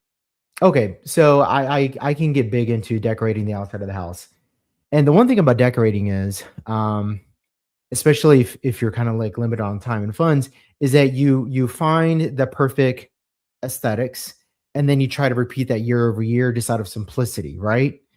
That's Disney. Like Disney spent a lot of years perfecting decorating their the Magic Kingdom or Disneyland for their after hours events, and they said, okay, we've got it. Like we've got the perfect decoration. Okay. And once you get fixated on that, it's kind of hard to leave that because it requires a lot of time, a lot of energy, and a lot of, okay, right? Universal isn't afraid, in my opinion, to try something different year over year at the expense of investing more money. I mean, every time they do a Universal Halloween Horror Nights house, it's $1 million house, each one. Yeah. And that's just one house, right? This is across multiple parks, right? So they're investing tens of millions, if not hundreds of millions of dollars into the Halloween Horror Night global event. And so they're used to that, right? Like this is something that is just normal for Universal Creative and not for Disney. And so they have go ahead, Bash. No, I was just going to say that comes down to how Disney and Universal work and how they're different, right? So Disney, when they bankroll something, it's like, okay, we're looking at this in kind of like a 5-year or 10-year capital investment, right? And so it's like if we invest in like Villains Grove, for example, for Ookie Boogie Bash, that's the way it's going to be for the foreseeable future because that was the initial investment made. Versus like I think this is a brilliant point. For like Halloween Horror Nights, Universal's already kind of used to re-engaging with the audience by switching things up. And they might have a house for a couple of years, but they always have new ones. They always switch stuff out. And yeah, like Dungeons and Dragons, for example, we heard that they really invested more into that experience than they did last year. That's kind of consistent with the philosophy of we can make this better, we can do more. We see some great stagecraft with like the Hippogriff experience right there. Some aspects of Scooby-Doo. Also, too, like is it the Water World, One Piece show? Really, really great stagecraft there. That's reutilizing assets that would be originally used for one show. Now you're going ahead and making it dual purpose by using it for another show on the same day, and it's done really, really well, right? You almost don't notice the transition from one event to the other. Again, really great stagecraft, getting the most out of what you actually do, but also to switching things up when appropriate. It's one of the things that Back to the Future had. They had like a little projection show with a little bit of lightning, but they didn't have much more than that. They really kind of leaned into it a little bit more this year. And really brought out those projections and those effects and so forth, and really did make a big splash. Jurassic Park, by the way, awesome stuff. I just would have liked a little bit more stagecraft with this event, but definitely plays better at night because of where it's located than the day. Yeah, I think this dynamic approach, what it's going to do, is it's going to allow Universal to really leap forward when it comes to these after hours events. It's not just going to be like a very subtle thing. Like people are going to really notice, like, Universal is doing something that is bigger, it's bolder, it changes every year, and it's getting better as it progresses. To Jared's point about how, after 4 or 5 years, Universal Halloween Horror Nights, they really dialed in, they got it, they unlocked what it is that they were trying to do. And I think FanFest is going to do the same thing. I mean, this year is a big jump from last year in terms of how they're able, the stagecraft, they're really leaning into it, which is leaning into their strengths. And I think that when it comes to where people are going to want to spend their money, Universal is going to be the place. I mean, like, I'm not even considering, I'm gonna admit I've never been a Mickey's Not So Scary Halloween party. There's nothing there for me. Okay, but FanFest, I'm there. This is something I can invest my money in. I can probably buy some merchandise on that. I love the Universal Monsters. I like what they're doing with the shadow work. I mean, this is really clever. I mean, look at this. This is Universal through and through, right? And so there's a lot of branding. There's no brand dilution, despite the fact that they're incorporating a lot of anime and stuff. This is like a very Universal thing to do, which is, I think, really important as well. Like, be able to maintain the integrity of your brand and not just, placating to whatever it is that everybody's into, whether it's anime or whatever. You're really maintaining that core Universal, aesthetic, which it's very important.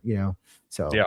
Well, I would just point out as well, like, it's kind of insane every year for Halloween Horror Nights and now for FanFest. I mean, they're redoing this, and like you were saying, Disney reuses this stuff. Like, it's a big production. We did the Behind the Scream tour 2 years ago.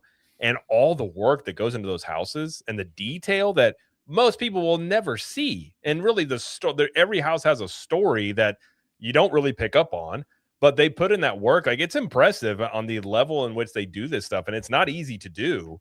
Right. And I am really excited. Like, I do hope this comes to Orlando. I know Theme Park Wizard has talked about there were rumblings that might happen this year. I do think more than likely it will make its way to Orlando. And I think I agree with OG.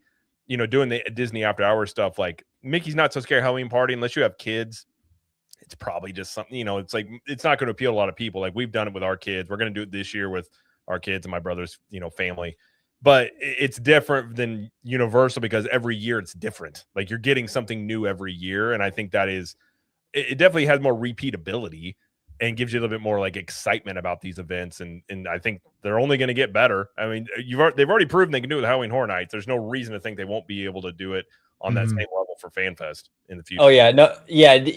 I mean, Universal, they tap into something really special and really unique here. And I'm with you, theme park philosophy. Like, a lot of the Disney stuff, like the Mickey Not So Scary, I got no interest. And I get it. Like, if I had like kiddos, like if I had like a toddler or something, like for sure I would go, right? Yep.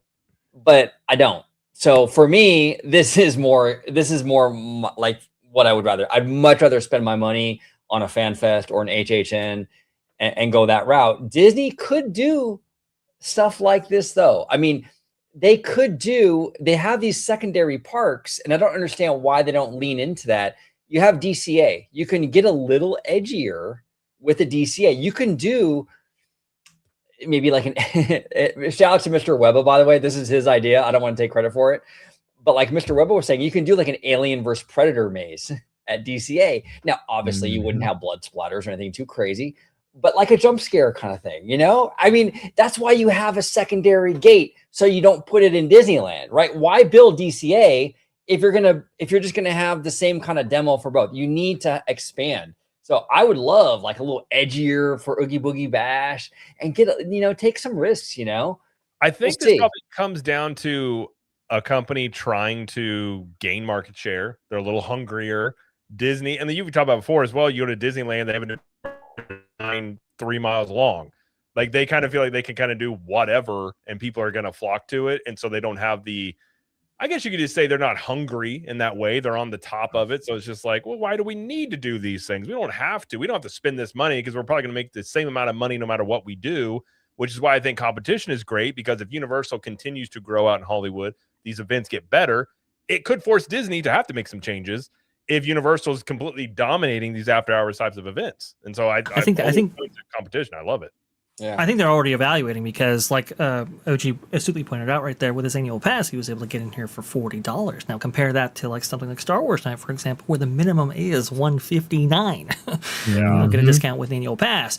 That's kind of the difference, right? And so in terms of value, I mean, it is really right here. Look, I personally think that this is the best after hours themed experience that you can actually get right now. I like this a little bit better than HHN. I like this a little bit better than Not Scary Farm, for example, or all of the equivalents at Disney and all these other parks, and even including Universal's lineup. I think this is the very best one. It really does hit this kind of niche and this atmosphere and this vibe that we've not seen replicated quite in this way. And it's very much appreciated by fans that they lead into these franchises and bring in so many in, whether they be with Universal or not. I think it's really, really cool. And I really do hope that this event grows right here. That's why I was so critical in my original analysis of this, is because I want to see this come back, and Universal needs that feedback in order to really keep this event going right there. So I think we have given them the feedback. They've been very receptive to it, which is very, very good. And big shout out to Ivan, by the way. He really helped me to kind of round out my coverage here, because I haven't seen this event just yet. He was really taking the time, expressing his opinions and so forth. And so I want to go ahead and have a big shout out to him, obviously, with those $40 in super chats. Thank you so much, good sir. I kind of want to piggyback on Vash's point about the growth potential here. Okay, so like let's think about the kind of attendance that Halloween Horror Nights brings to Orlando alone. All right, you're talking about an event that brings over 1.5 million guests just for Halloween Horror Nights. To put that into perspective, you're talking about 10 to 12% of Universal's annual attendance brought for just one event, not not counting regular attendees. Okay, now we're talking about FanFest, which it is not bound by a single genre, which is horror. It is unbound by it. It is now going to every genre, global genres like anime, which is even bigger than horror, much bigger. Okay, so Universal's looking at the growth potential of this, and they're thinking 1.5 million for an event might be a small number. Okay, that's I think long term, this is a strategy. And I think $40, OG, go ahead and appreciate that you're only paying $40 for this event right now, because once this thing takes off, dude, I think we're going to be looking at $150 tickets. And I actually I think I prefer this to Halloween Horror Nights now as well. Look, I'm an HHN alumni. All right, I've been going since the early 2000s. So I've been to over half of the events, and I'm kind of over it. I think Halloween Horror Nights suffers a lot of the same problems that those legacy after hours events suffer over at Disney, where they've gotten comfortable with the formula and it works for them, and they can increase prices year over year, and people are just happy paying it, despite the fact that the quality has kind of been flat for the last 10 years, right? With some wins here and there. I always go for Ghostbusters or Evil Dead, right? But this is going to be something fresh, and I think that it's going to be quite a while before FanFest reaches any sort of stagnation. But yeah, going back to Vash's original point about the growth, huge growth potential. This could be a 2 to 3 million person event within the next 5 years, which is, that's massive. And you're right, because it's not bound by a single genre. You can, and they could do third-party licensing deals for events like they do for Halloween Horror Nights. They could really open this stuff up. I agree. Now, I'm a late bloomer to Halloween Horror Nights. I've only gone like the past 5 years. I hate the horror genre. I'm like OG, but I love Halloween Horror Nights because the vibe of it's a cool event. Sure. But I will never watch these movies that these houses are based on. But if you give me like a Transformers and a FanFest, you're gonna I'll take my money. Like, I will just go do this. And even when you think about the value of it too, like Mickey's Not So Scary Halloween Party, the highest price ticket I believe is like $235 this year, around there, maybe $250. And you're talking Halloween Horror Nights still, even as big as it is, some nights you can get it for $80-$90. And so granted, it's gonna be crazy busy, but in some nights are more expensive than others. But I think even with that event, the value is still there compared to, say, Disney's. And they have a real potential here if they especially bring this to both coasts and what they could really do with it. I agree. I think it could be not only attractions and lands that they bring, but stuff like this could be a way to which to grow. That's kind of, I don't know if Disney grows through these events. It's maybe more of a fan service thing for Disney, but they could really see some growth from these type of events if they really start nailing these. Well, and it's interesting, right? So in terms of IP, right? So you have FanFest this year, which taps into some pretty big IPs here. I mean, Jurassic Park, Jurassic World is still a mega franchise. Those movies are still doing $1 billion, right? It's crazy. You have the anime stuff, which is like crazy popular, right? And it's like, it's weird because Disney, their most recent event, we're in Star Wars night now, but the most recent event recently was Disney Channel night. Like Disney Channel hasn't been relevant since like 1998. Okay. like no one cares about Disney Channel. Like, I don't understand that. Like, when you have your competition bringing out things like One Piece and Sailor Moon, how do you respond with Disney Channel night? No one cares. I don't know. And to your point, they do have like Disney Twisted Wonderland, the animation. That's the other anime I was thinking of that Disney has done right there. But they just don't have like anime. I think fits a very particular part of the market that Disney doesn't really have an answer for, or can't cater to in the same way that Universal can. And that's the thing, to your point, OG. It's like when you have these big anime. Oh, by the way, there are over 1,000 episodes of One Piece. It's huge. It's so big. And Sailor Moon was part of the wave of manga adaptation originally back in the 90s. Manga was not accepted by the West for a long time until Sailor Moon came out, and then that completely changed the entire course of history from then on when it comes to Japanese influence and culture. Okay, these are huge, and Pokemon, we know how big that is. It's like Disney, like you can keep mining nostalgia, sure, you can maybe keep mining your old franchises, but at a certain point you are going to slip into that irrelevance if you can't get together here. Yeah, 100%. Yeah, it's crazy to watch it. It really is. OG, we've all talked this before, but Valientes has a good point. They got to dig into their Universal Directors catalog. Also, get Warner Brothers involved. Batman backlot experience. If you start throwing superheroes into this, dude, like a Gotham City walkthrough thing, or Arkham Asylum, dude. I mean. And I would love to know where the status of remember months ago, Bloomberg talked about how the DC rights might be going to Comcast right before all the Warner Brothers stuff really got hot with who was going to buy it. Right. I haven't heard any fault to that, but man, if they are able to do that, like, if you had DC stuff at this event, I mean, Vash, we have the what they call the Metro sets. Yes. Literally, that's where they film all like the New York scenes in movies is on these Universal Metro sets. Oh, absolutely, man! In the banger Batman event in there, it would be absolutely fantastic. If Warner Brothers themselves wanted to get into this game, which is possible, the original Batman sets are still on their back lot over there, so you could have something that was very, very locked in or keyed into to that whole thing. That could be very cool. But no, Hitchcock, you could do a lot of stuff with that, as Ivan has brought out, and also too, Ivan's brought out, like, hey, you could have Jaws. Amity Island does exist on the back lot. Yep. Could you incorporate something like that?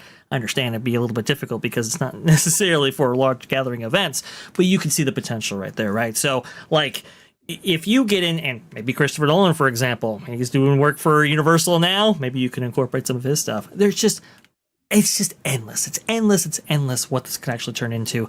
It's really, really cool.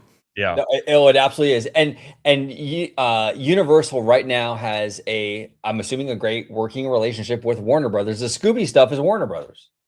Yep. They already dipped their toe with the WB stuff already. Yeah. So. Yeah. And Sorceress has a really good point. She goes, and you know what else? FanFest Nights also has a bigger appeal for international guests because Halloween itself is not as popular in many other countries. That's a good point. The IPs are. That's a really good point that it could appeal to. I mean, obviously, Halloween Horror Nights is still going to be a flagship thing they do, but this.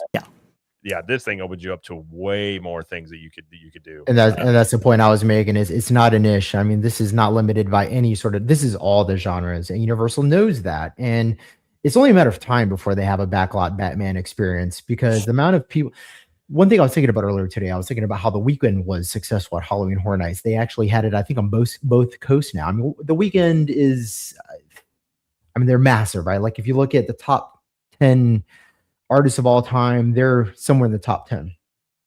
Imagine if they brought Michael Jackson.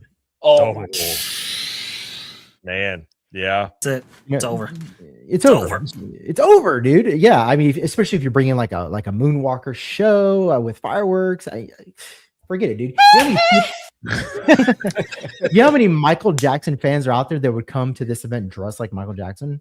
That's what's crazy is, the Michael Jackson movie is being as big as it is, and the relevance he still carries with culture. And I agree, that would be absolutely massive. That'd be crazy. Here's the crazy part about all of this. Disney could have capitalized on this very easily. Remember they had the 70 Years of Favorites night that they had at Disneyland right there?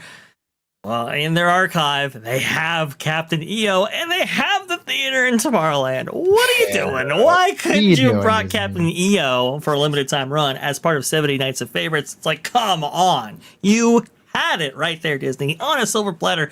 Didn't pursue it. Now the Michael thing is the biggest thing since sliced bread again, which, as the king of pop, of course he would be. Yep. Yeah, no, Michael's wild, and I think we're gonna talk about Michael today, actually, if I'm not mistaken. But like Michael Jackson, and Jared, you and I talked about this with Seymour the other day, where it's like he's almost like his own genre, Oh, 100%. right? Yeah, I Like mean, it's Michael. and the more stuff Michael. I've learned, like I can't say I knew a lot. I mean, of Michael Jackson as a kid. I didn't know how big he really was. And then you look at some of the business stuff he was doing at the time, which was kind of unheard of. He was not only as big as he was culturally, but just really smart about the business stuff he was doing. I mean, at one point, he bought the Beatles catalog, and I think he was also he was talking about buying something else that would have just been, I can't remember what it is now. Marvel. What was it? Marvel. Yes, Marvel. Like, can There's you imagine rumor that he was Michael gonna- Jackson it was- with Marvel? Like, I mean, Yeah. just, you know, He could have it's been kinda one of the wild. biggest board members. Well, let me ask you guys this, okay? Because this is kind of a little bit outside the box, and I'm kind of curious what you guys think about it. Captain EO, for me at least, and maybe you guys disagree, but like for me, I always felt Captain EO felt very Star Wars adjacent. Like it Yes. kind of feels Yeah. like it's in that universe. But do you know Mhm. why, right? I mean, George Lucas made it. Right. Yeah, for Right. sure. Right. Exactly. So would you guys be okay with them incorporating some of the Captain EO stuff in like a Star Wars night, like the little furball thing and all that? 100%. Dude, That'd be 100%. Make Michael Jackson an official part of the canon of Star Wars? Yes, of course, dude. Michael Jackson with Luke Skywalker meet and greet. Hello, done. It's a Come on, done I deal, said dude. before, It's a it winner. doesn't have to make sense. It just can be fun and cool. That's Exactly. it. That's fun That's it. and that's cool. I want to see that. Like, I want to see Michael Jackson moonwalk and Luke just being, or Darth Vader just being like, I don't know what to do here. Like, It's like that Star-Lord moment right there. That's good stuff. Nah, Cap Neo. I mean, I remember when it had that short little run when when Michael unfortunately passed away right there, and there was a lot of people that came out, at least initially, right? It wasn't sustainable, of course. It kind of fell off, as all theater shows do, unfortunately. But having been there for a few Star Wars nights, or maybe 70 years of favorites or whatever, that could have been a big hit. Dang it, Disney. Come on, give us what we want. Come on. I think the little fur ball, and Vash, correct me if I'm wrong, but like the little fur ball from Captain EO, didn't like his species or something make an appearance on Skeleton Crew? Skeleton Crew, yeah, I think you're right about that. It's Fuzzball. Fuzzball, I yeah. think I have a Fuzzball somewhere around here that I bought, for that. And you got Hooter and stuff, and Hooter looks a lot like, some of Max the other Rebo. Star Wars characters. Yeah, Max Rebo, yeah, exactly. So it's like, what is going on here? You got that George Lucas influence right there. Francis Ford Coppola, good stuff. yeah. love This it. is a good idea too. EPTX Protector, maybe it's Epic Texas Protector. A thriller HHN maze would be insane. Oh my! Oh, Do it next year, dude. Look, if this movie, Oh so my this movie's God. projected, and if we want to go into Michael Jackson now, that's perfectly fine. That'll be our next thing. We'll go into that. We'll Okay. get a couple of supers we'll hit, but we'll get into that because I do want to talk. All about right. that. But yeah, go ahead. I'll wait for Michael. I'll wait for the Michael segment. Well, I was gonna hit where's another one here? You got Kagi, maybe? I may have got that completely wrong. Luke doing the moonwalk with Michael would be epic. That would be cool. Just have fun with it. Just have fun with it. You know what I'm absolutely. saying? Just have a good time. And no one's gonna be mad. Nobody's gonna be mad No. about that. Even the diehard Star Wars people will be like, this is cool. I'm okay. it's consistent. No, Yeah. nobody's gonna do that. We got a couple- we did have a 2 earlier from Juliet. I'm not sure what currency that is, but thank you for that. It says like, subscribe, and share. And yeah, hit the like and subscribe button. Have all these tabs up on have all the streams going. Hit the like buttons there. Just do that thing. It'd be great. Like I do right now. No, British pound sterling is what that is, and Juliet mods for us. Thank you so much for that. Shout out to Absolutely. Juliet. And we also had XVoot with another 10. It says Universal has nailed that middle ground, themed and thrilling entertainment. Disney has come close to this, but not quite like Universal. I don't think Disney wants to be in this space, though. Yeah, true. That's well said. Yeah, Mhm. I agree. We also had a Thank you, gift expert. membership from Hidden Geek Village to Capture the Magic. We also had one to Vash Sky Parkcast New and Skywatcher. Orange Grove 55. Thank you, Hidden Geek Village. And let's see. Well, somebody did want you to try it for Han Solo, OG. Yeah, I'll have to change my hair. I think someone said that. I would definitely have to change my hair. Yeah, But, Storybook Sorcerer said, well, you'd have to change Oh, there you go. your hair. And so It's just I don't think that'd be a no go at that point. That's a no go. Yeah. And then UTP Vid says, "Hey Jared, do you know if Universal is able to do any Scooby Doo attractions?" I think they could with their agreement. I mean, they're in the parks already, so if they really wanted to, I would assume. I don't think they probably will, but I think if they really wanted to do it, they could.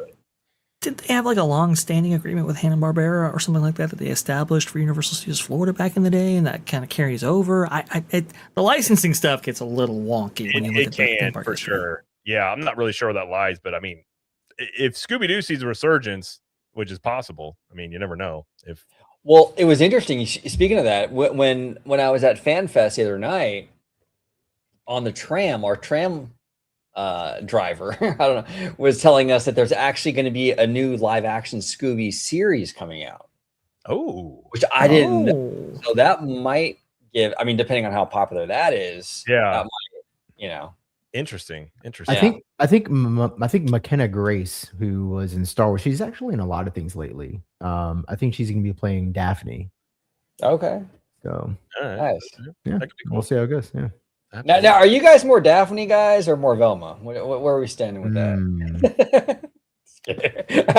I'm kind of a Daphne guy myself. But... Probably Daphne. Yeah. I mean, it depends on the what you could do with Velma. Maybe I'm much more lean for brunettes. All right, I like little curves, I suppose you could say. Maybe we'll see. I don't know. Depends on who. There are variations of this question, OJ, because obviously these characters come in many forms. Right. Like the Velma series, for example. So you just never know. You never know. Which one. And Rogue Attraction says Velma Thick. And there she you is. go. Yeah, she is. I mean, 2 C's. I have. Didn't expect that one, Jared, did you? I don't know if Velma's in a guise, so that might be a struggle. Yeah. Well, I mean, there have been depictions of that philosophy for sure, right there. Right.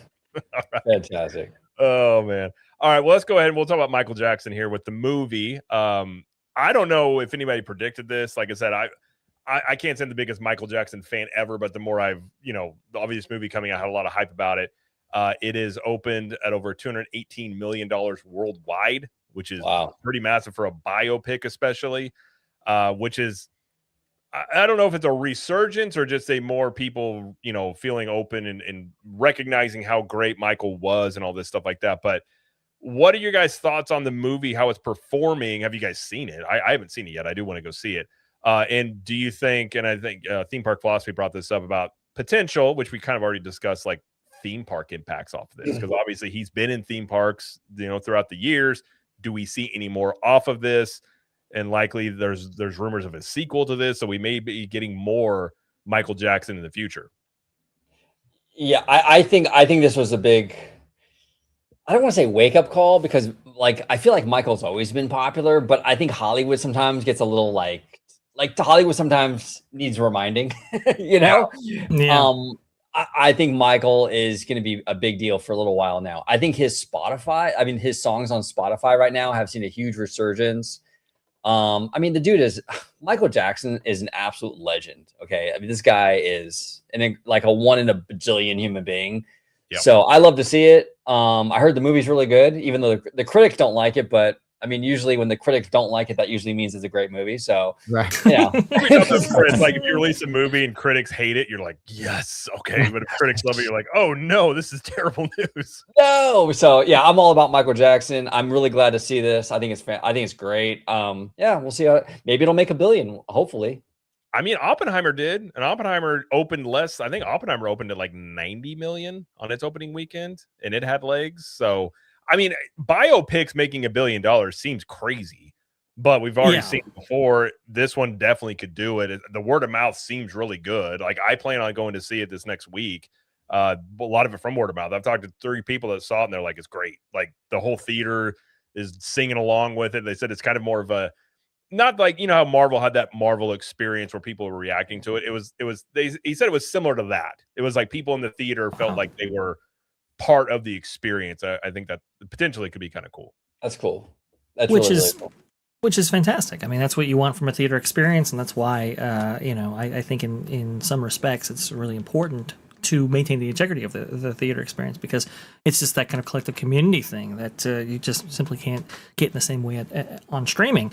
And certainly with a movie like this, I mean, like, I remember working at Guitar Center when Michael Jackson unfortunately passed away right there. And, I was working besides rockers, guys doing gigs at bars and so forth, and every single one of them was crestfallen. It's just that kind of reverberation for that artist was just unparalleled. I mean, he really was the king of pop, folks. I mean, it's just the waves that he made were tremendous. And look, a lot of people were anticipating this movie because of obviously that connection to his music, his concerts and everything else, his persona. They really wanted to get an insight here. And I think that, from what I understand, this experience reshoots and so forth. So a lot of the critics and what their big hangups have been with this movie is that, oh, they didn't get into this, they didn't get into that. And it's like, look, there were deals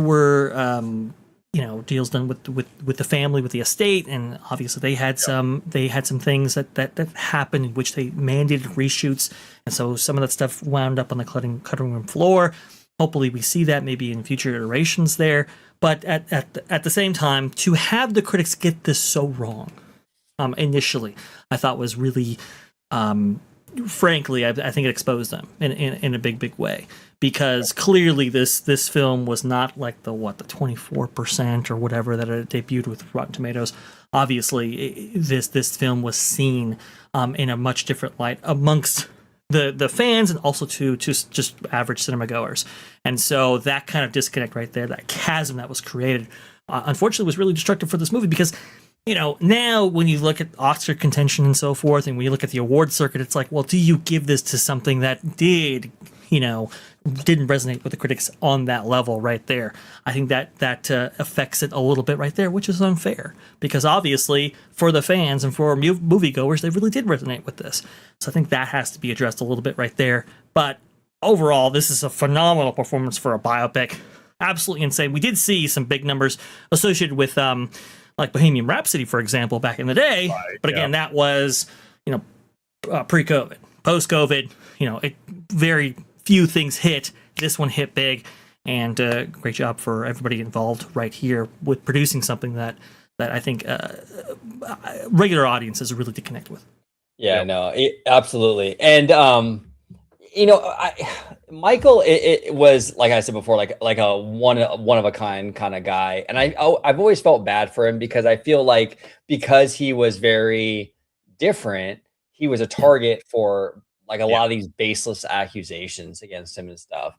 And I hate that. He was a good dude, and I love his music, and I hope this thing absolutely crushes, dude. We've mentioned it in the group chats, but like that Sega Genesis game Moonwalker. Oh, it's like so good, bro. Like so good, like, I don't know. We'll see how it all shakes out, but it's great news to see. I love to see this. So I agree. And the fact you had a guy, he was so popular, he was like, I'm going to wear one glove and it's going to be diamonds and everybody's going to wear it and nobody questions it. I'm like, that level of power. Like if somebody did that today, you'd be like, what the heck is wrong? Like, I don't know of any musician that could do that where people wouldn't immediately just think, what an idiot.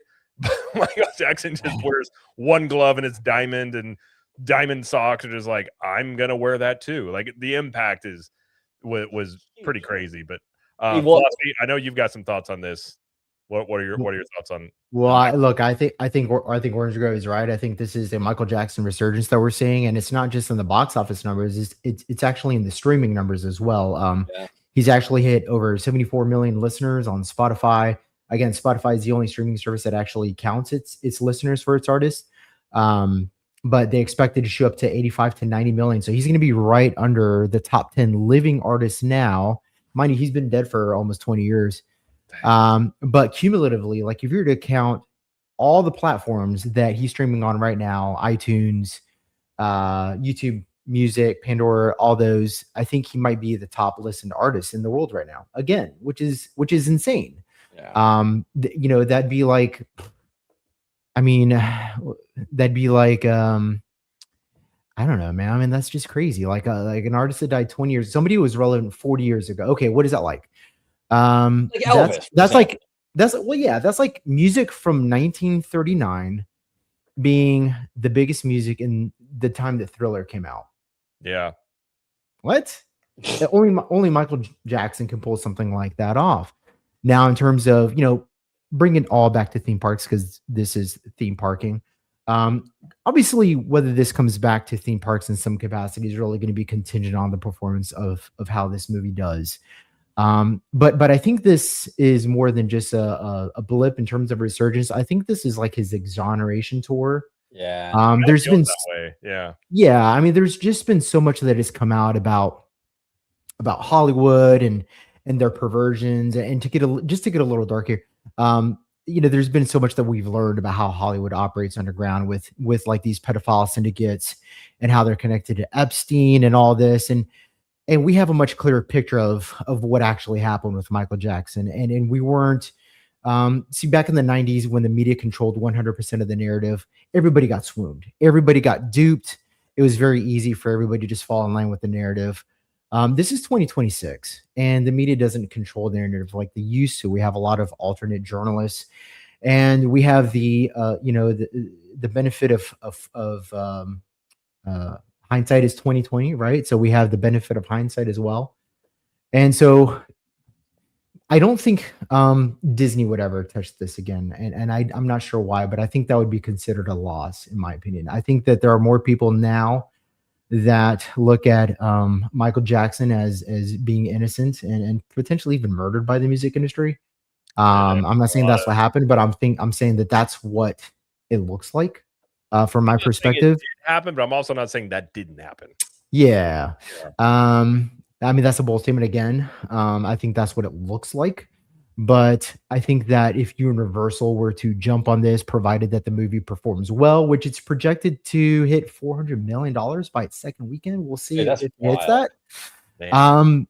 I think they should lean in really hard to Michael Jackson, and not just in theme parks, but in other aspects of entertainment as well. Maybe they green light a show, a show where you can really dive into the nitty gritty of Michael Jackson. I think even a mini series, let's say 2 seasons, would do exceptionally well. But going back to theme parks, guys, like what kind of capacity do you see this? If Michael Jackson does come back, let's say. Oh, well, I think a perfect opportunity. I think someone mentioned it in the chat for Universal would be a Thriller HHN maze. Oh gosh, dude, that would. I mean, if they headlined that HHN would be insane. If that was part of the lineup. Yeah. Oh, I'm telling you, it would be absolutely bonkers. You know what I'm saying? So, and you're right. Theme park philosophy. We're in 2026 now, and people are smart. They can see through the BS. You know what I'm saying? And maybe back in the day it was a little harder because like we only had like one outlet, the TV, whatever. But people can do their own research now. And people have been awakened, especially with this Michael Jackson stuff. Like, you know what? He was not a bad dude. And the smear campaign that was against him back in the day was completely out of line. And he was an easy target because he was weird. You know what I'm saying? So it's an easy sort of you can see it was an, what's the word for it? It was a very easy smear campaign because he had these weird quirks about him, right? But he wasn't the guy that he was portrayed. He was a good dude. The Macaulay Culkin, all these kids that were around him all the time said he was always, looking out for them. So I've always felt like that was so unfair. And I felt like it ramped up when he passed away, which is really like for me, even like dirtier, right? Like it's more sinister because he's not even here to defend himself and they're going after him. That's the thing, that this kind of reignition from the media to go after Michael in this way, and obviously his legacy and so forth, using this as kind of a way to do that over and over again.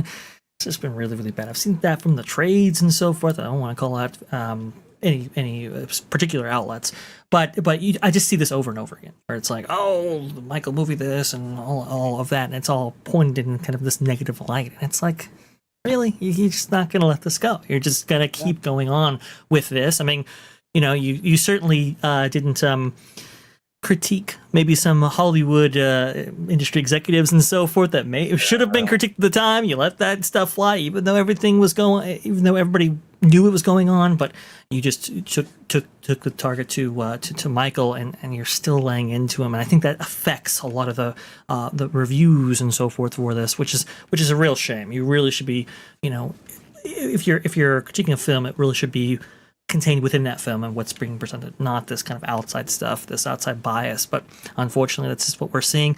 To Philosophy's point, that the media landscape has changed. Obviously, there's a lot more independent outlets, and the trust in media is at its one of its lowest points ever. So I don't know how much resonance this will have, but it's really a shame that there's kind of this stain over this movie that shouldn't really be there. Yeah. Well, and I think too, like, we've seen this playbook. It's like multiple allegations. Like, there was a playbook, a lot of these things, the way it ran. And you're right, Vash. It's like, you're calling out this, but there's how many things we found out now in the last 15 years that was like, well, it's an open secret about this sort of thing, and no one ever talked about it. And I think the more like that goes against the narrative that is painted about him, because people just don't trust, what these outlets are saying, and they have ulterior motives and things like that. But in terms of theme park, obviously, like an HHN Thrill thing would be awesome, but like Epcot should do Captain EO again. Oh, like this thing would be an hour-long wait. I mean, you wouldn't be able to get in there right now. Now, I agree. I don't think Disney will. I saw something. There was some show. I think it was it was The Simpsons, where Disney still has that episode where Michael Jackson was on there. Like, you can't watch it for no real reason. They just took it off, and they don't want it on there. So I don't think Disney's really seems open to reigniting or getting into the Michael craze off of this. It seems. No, definitely not. I think that's a mistake too, by the way, because I think that we are seeing, or we're going to see more than just a blip, right? This isn't going to be like when Captain EO was re-released at the time of Michael Jackson's death. I mean, that was a much different time. Michael was being perceived under a different light. I mean, there were a lot of people that got over the fact, of these accusations because he was acquitted of all 14 charges. But I mean, the death was still so close to the accusations. I mean, it is 2026 now, guys, and excuse me, Michael Jackson is reaching the top of the charts across all musical platforms. I think like he had 13 songs in the top 200 global.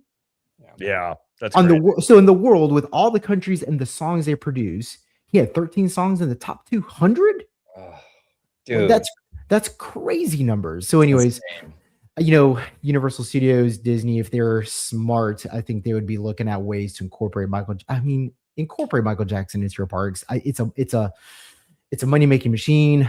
People want it. People are clamoring for look. And not only that, but there are entire generations that don't know what music was like before the internet and before Instagrams and being able to stream. I mean, Michael Jackson got as popular as he was without the internet. I mean, there's tribes in South America who knew who Michael Jackson was that don't have TVs. It's crazy. You think about the height of that too, like Michael Jackson, even Michael Jordan, pre-internet, how big they were. Oh, man. It is kind of wild to think about just how much of an impact they had with all that. Disney Fan 55 says Michael's sequel has 1/3 of footage already filmed. Director Antoine Fuqua, I think that's his name, has just revealed per global box office. That's cool. That is very good news. Who made this movie? I don't remember the studio that made it. Universal. Well, Lionsgate. Universal distributed it. Okay. Okay. Yeah. I think his nephew played him in this movie. Am I correct about that? Mm-hmm. Okay. Yeah. I knew the family was involved. And let me tell you guys. Jafar Jackson nails it. There are moments in the movie where I'm reminding myself, this isn't Michael Jackson. I mean, when he sings, like there's a scene in there where he sings Human Nature, and I mean, it's surreal. Like I was just like, this is not Michael Jackson. I keep reminding myself, this is not Michael Jackson. His performance is so good. And mind you, this is his first acting performance. And they're already talking Oscar nomination for Best Actor. I mean, I don't think that's going to happen because of the critics, but if they're smart, I think they would at least give him a nomination. Just because it's so easy to come off as a Michael Jackson impersonation because of his very unique persona. Mm-hmm. No, this guy was like the spiritual embodiment of Michael Jackson. Like you would think that Michael Jackson might have even like possessed him because of just the accuracy of his portrayal, and not just the portrayal, like the stage performance was just spot on. And I'm telling you, if Universal, like Lionsgate, and they're Universal is distributing this movie and it's doing numbers for sure, I would not be surprised if Universal does add this to HHN. I would not be shocked. I mean, Yeah, and if they do that, it's game over. I mean, that would be You would have the entire park dressed up as Michael Jackson. Like everybody would show up dressed as Thriller. Bro, if Universal wants to put the nail in the Disney After Hours event coffin, that's what you do. Because that would do it. That would freaking do it. Because I mean, how is Disney even going to compete with that? There's nothing. Taylor Swift. Right. Yeah. It's like, no, what Disney will do is like what they always do with Oogie Boogie Bash is they'll trot out the Dr. Dorfenschmitz from Phineas and Ferb or something. Right. Yeah. Well, Brian has a good point here. Disney doesn't want to pay Michael Jackson estate any money. That's probably a big part of it. But you know what, though? They do already, though. Doesn't Guardians have the Jackson 5 in it, though? Yes. Yeah. But So I think the Jacksons are a different, they're a different license than Michael Jackson. Yeah. Gotcha. I think they might be, yeah. Man, we should throw. Man, if you imagine Guardians, like rides like Guardians, and what Disney's going to do with the Muppets, where you have all these songs rotating, which I think is going to become a trend. Throw Michael Jackson tracks on there. Guardians is going to have double the weight. Like it's just funny how song choices on these rides now are such a draw. It's honestly a very easy way to make something rewritable, but have a Michael Jackson month or something. Like, dude, that would be awesome. Bro, you could do we're getting Muppet Rock and Roller Coaster. The Muppets are very meta, okay? And I wouldn't even be sure. I don't even know, but I'm sure like Michael Jackson probably made a guest appearance on the Muppet Show at one point, probably. But even if he didn't, it doesn't matter. You could have Muppets, you could have the Muppets do a Michael Jackson, like you were saying, like a season on that attraction. Like just all Michael Jackson songs, the Muppets are dressed like him. Dude, it'd be amazing. That would be awesome. It would be amazing. I hope they do. I hope there is some theme park stuff out of this, and I hope that like it seems like the movie's well on its way, doing very well. I'm gonna go see it, but I've heard that as well, Jose, about the performance of him in this is just amazing. So the stuff I've seen from it looks great. So it's been a good year for movies, though, to be honest. Like Project Hail Mary was really good. Really good. Mario movie, like there's been some really good movies that have come out, and I think it's the theaters are very happy at the moment to have some stuff hitting in the theaters for sure.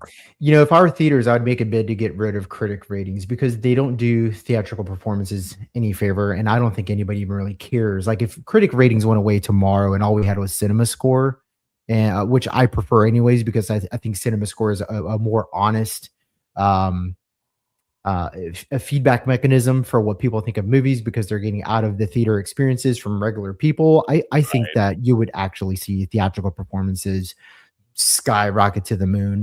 The critics don't do theatrical any favors, which is kind of ironic because they advocate for the film going experience so much, yet their quest for honesty and integrity, no matter what the ends are, hurt the industry more than I want to say more than anything, but they do a lot of damage, even for something like this, where you have to have this narrative battle between whether Michael is good or bad, and it's like it's a movie about Michael Jackson's music. Right. What are we doing here? And to Vash's point earlier, like they were mad about things that weren't in the movie. Well, how about you just stick with the movie? Like just stick with that and not criticize it for not what's in it.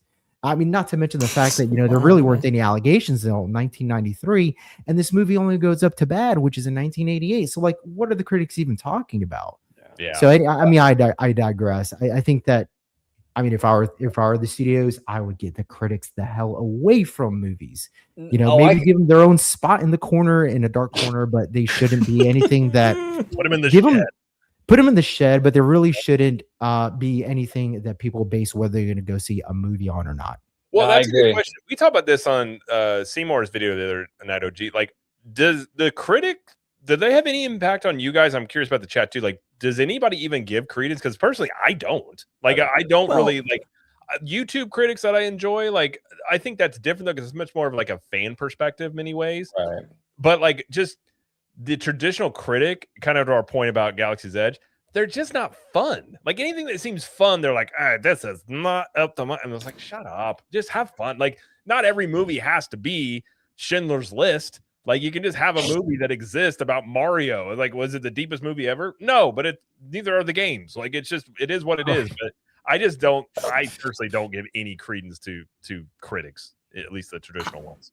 I don't personally, obviously, if a movie really does resonate, you're going to hear it word of mouth. People are going to say, hey, you got to go see this. And that's usually what I gave credence to. And now there are a couple of, independent critics that I do listen to, but not exclusively, right?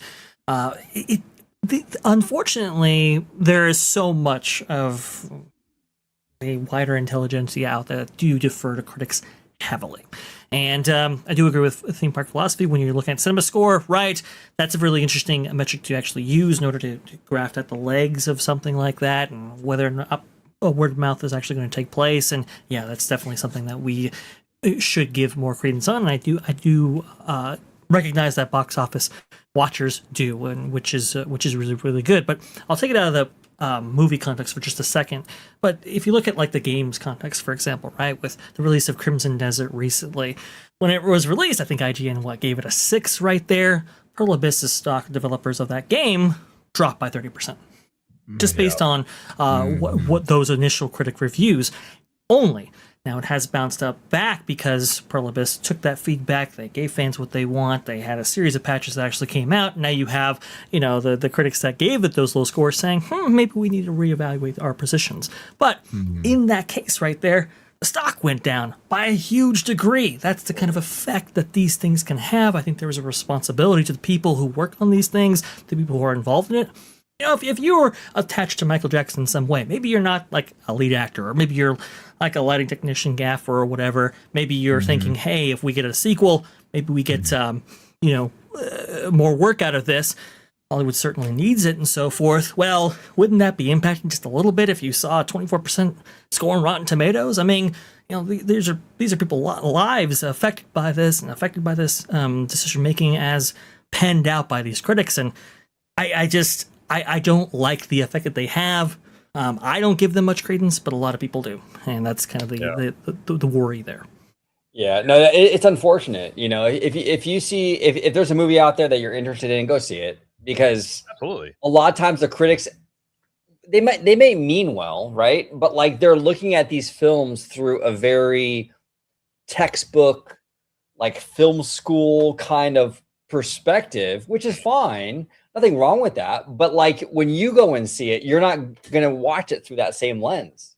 Right. It's going to be different for you. That's a really good point, actually. Well, and like I always say too, like talking about theme parks, I'll tell people all the time. Like if I've had hot takes about Galaxy's Edge for years. People are like, I enjoy it. I'm like, don't let my opinion affect your enjoyment. I'm just a dude in a spare bedroom talking.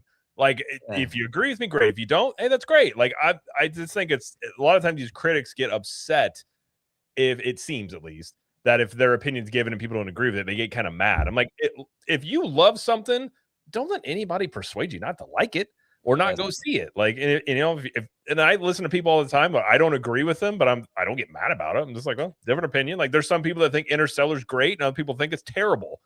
Yeah. I think it's a really good movie. I enjoy it, but it's like, it's just perspectives. Well, the latter is just objectively wrong, and we just cast those people. I'm joking like that. I'm joking. Well, no, but I remember when Interstellar actually came out. To your point, Jared, it wasn't necessarily perceived as like this, like really big, next greatest thing. It was kind of ho hum from the critics a little bit there when you compare it to Christopher Nolan's other work.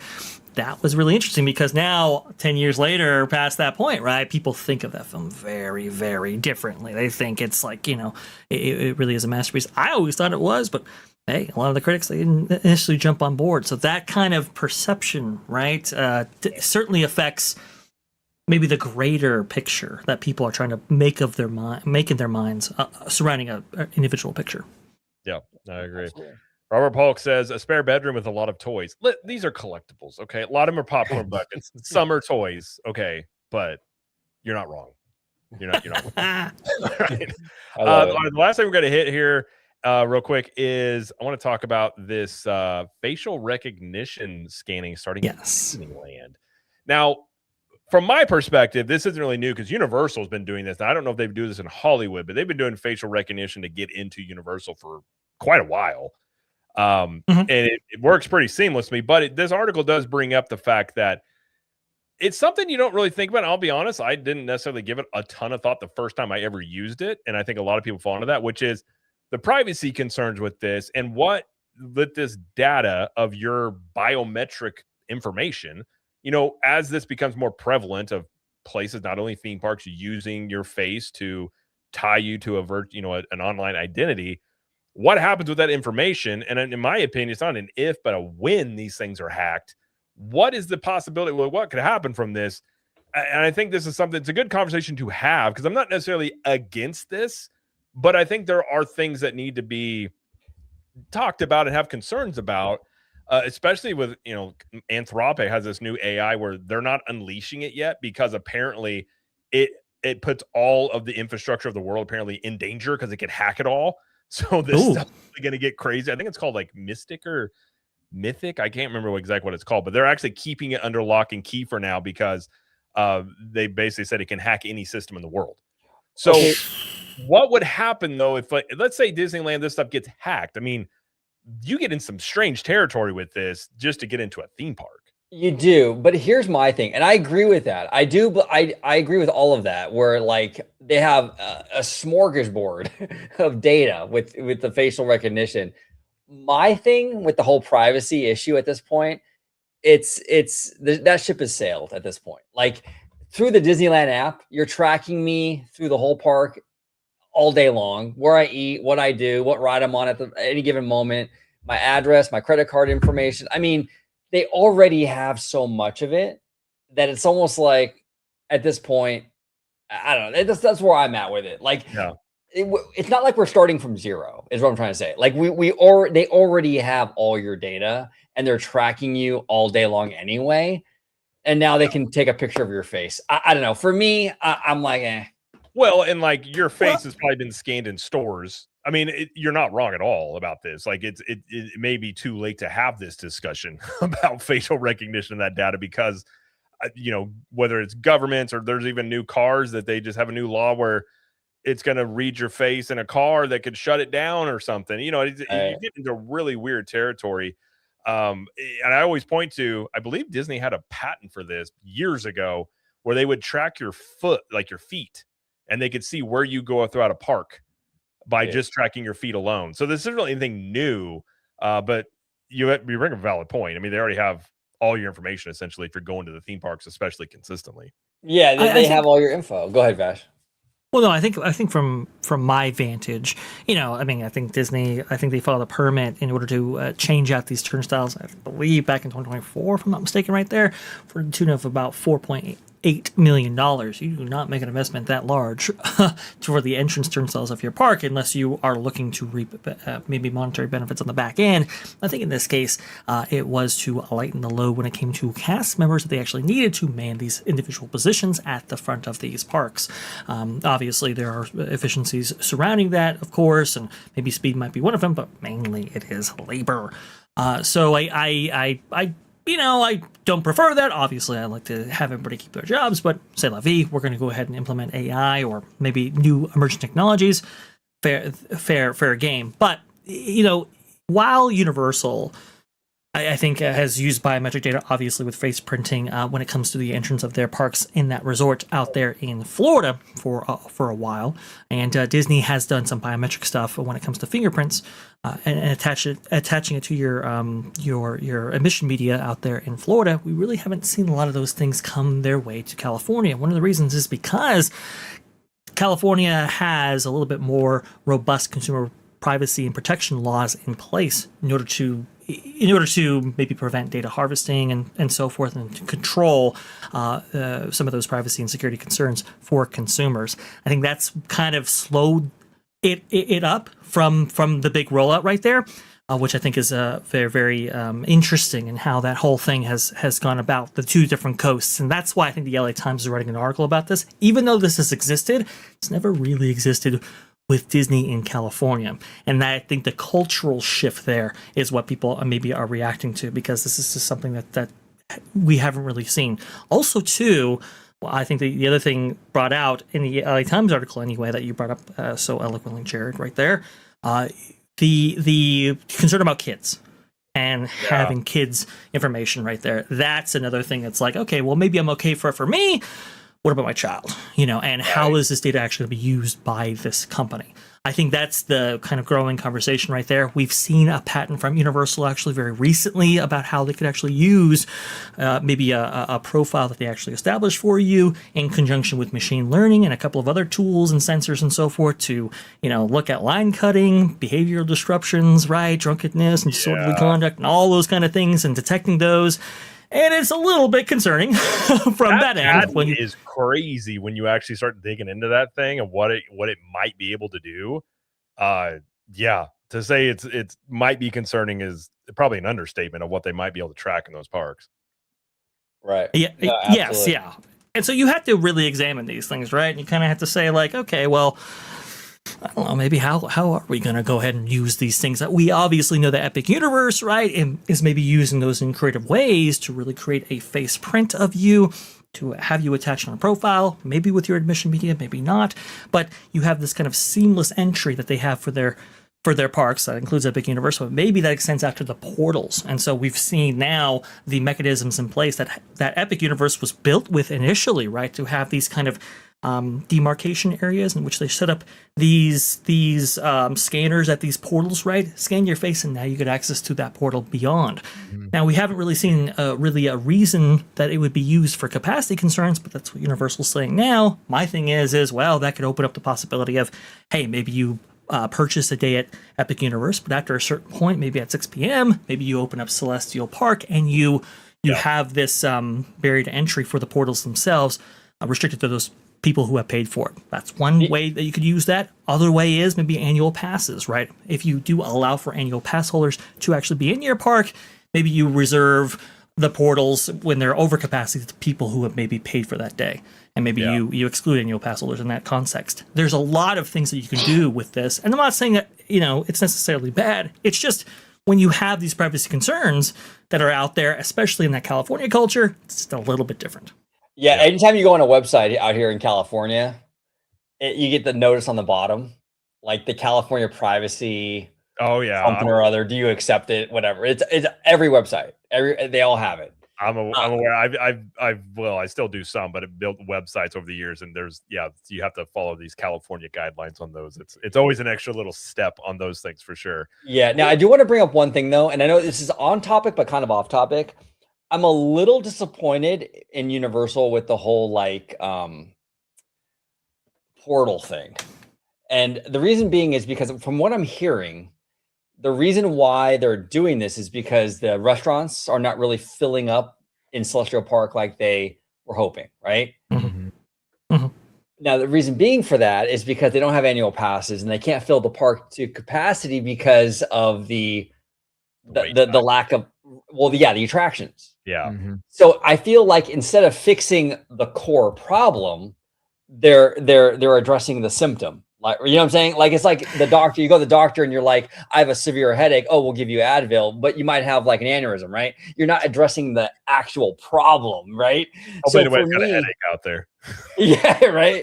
Yeah. But it's like, I feel like the problem is like, you need to be able to have more people in your park.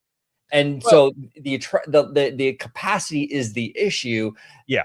Adding this portal kind of like thing is not addressing the fundamental issue though, Well, they haven't said officially what they're doing.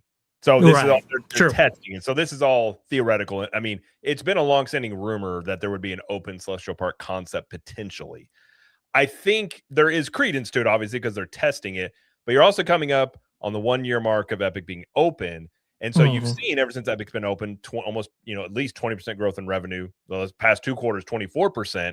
They're going to want to still show revenue growth after Epic. They don't want to see a downturn in that. So if you can't get more people in here in the short term, because they are building things to address the capacity issue, but in the short term, this is where I think they might do some things like an open Celestial Park, Epic APs, tying this stuff to facial recognition, like, trying to find, I guess they would say, scrape up more revenue, because I definitely think that is something they're going to want to do. But it's interesting. I I have thoughts on it. I don't love it necessarily, but I'm very curious how they might approach this. But I think if you do see them do this, it'll be in the next month or two, given you're now in this quarter where Epic was on the books the last time, and they've got their earnings report they're going to have the next one. So I think it's going to be something. We just don't know what it is.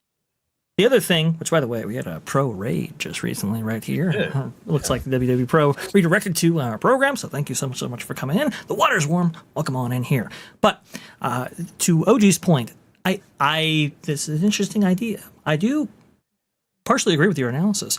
I think the reason why there were so many restaurants maybe incorporated into the middle of Celestial Park was this idea that, okay, if in fact we need to do this, we can, and this would make up for not having potentially a city walk concept outside of your park, which, obviously the existing Universal core parks, that being Islands of Adventure and Universal Studios Florida, currently benefit from.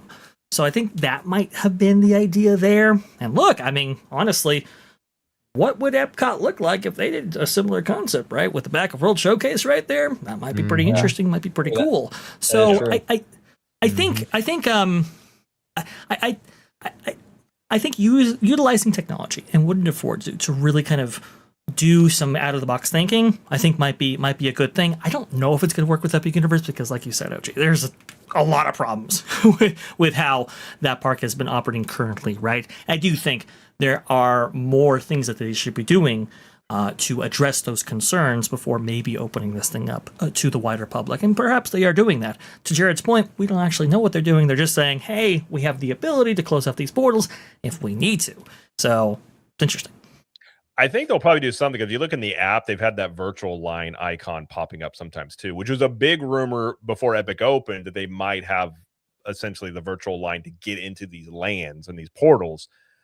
It's one of those things. I can understand it from a business standpoint of, well, okay, your restaurants have reservations in the evenings. You can't get enough people in this park, given the wait time issues, to fill up those restaurants. So you get people in here, they're buying food, they're drinking drinks. You also have the fireworks show that's probably going to premiere sometime this year. All indications point to that. So if you want a full house for these fireworks shows, and probably have some sort of system where people come in just to eat and drink, and they're like, hey, let's go into Dark Universe while we're here and buy a discounted ticket to get into a portal or a half day or something like that. It's probably a way for them, like, trying to make more money. But my whole thing would be not losing focus on the guests that are paying to go and their experience.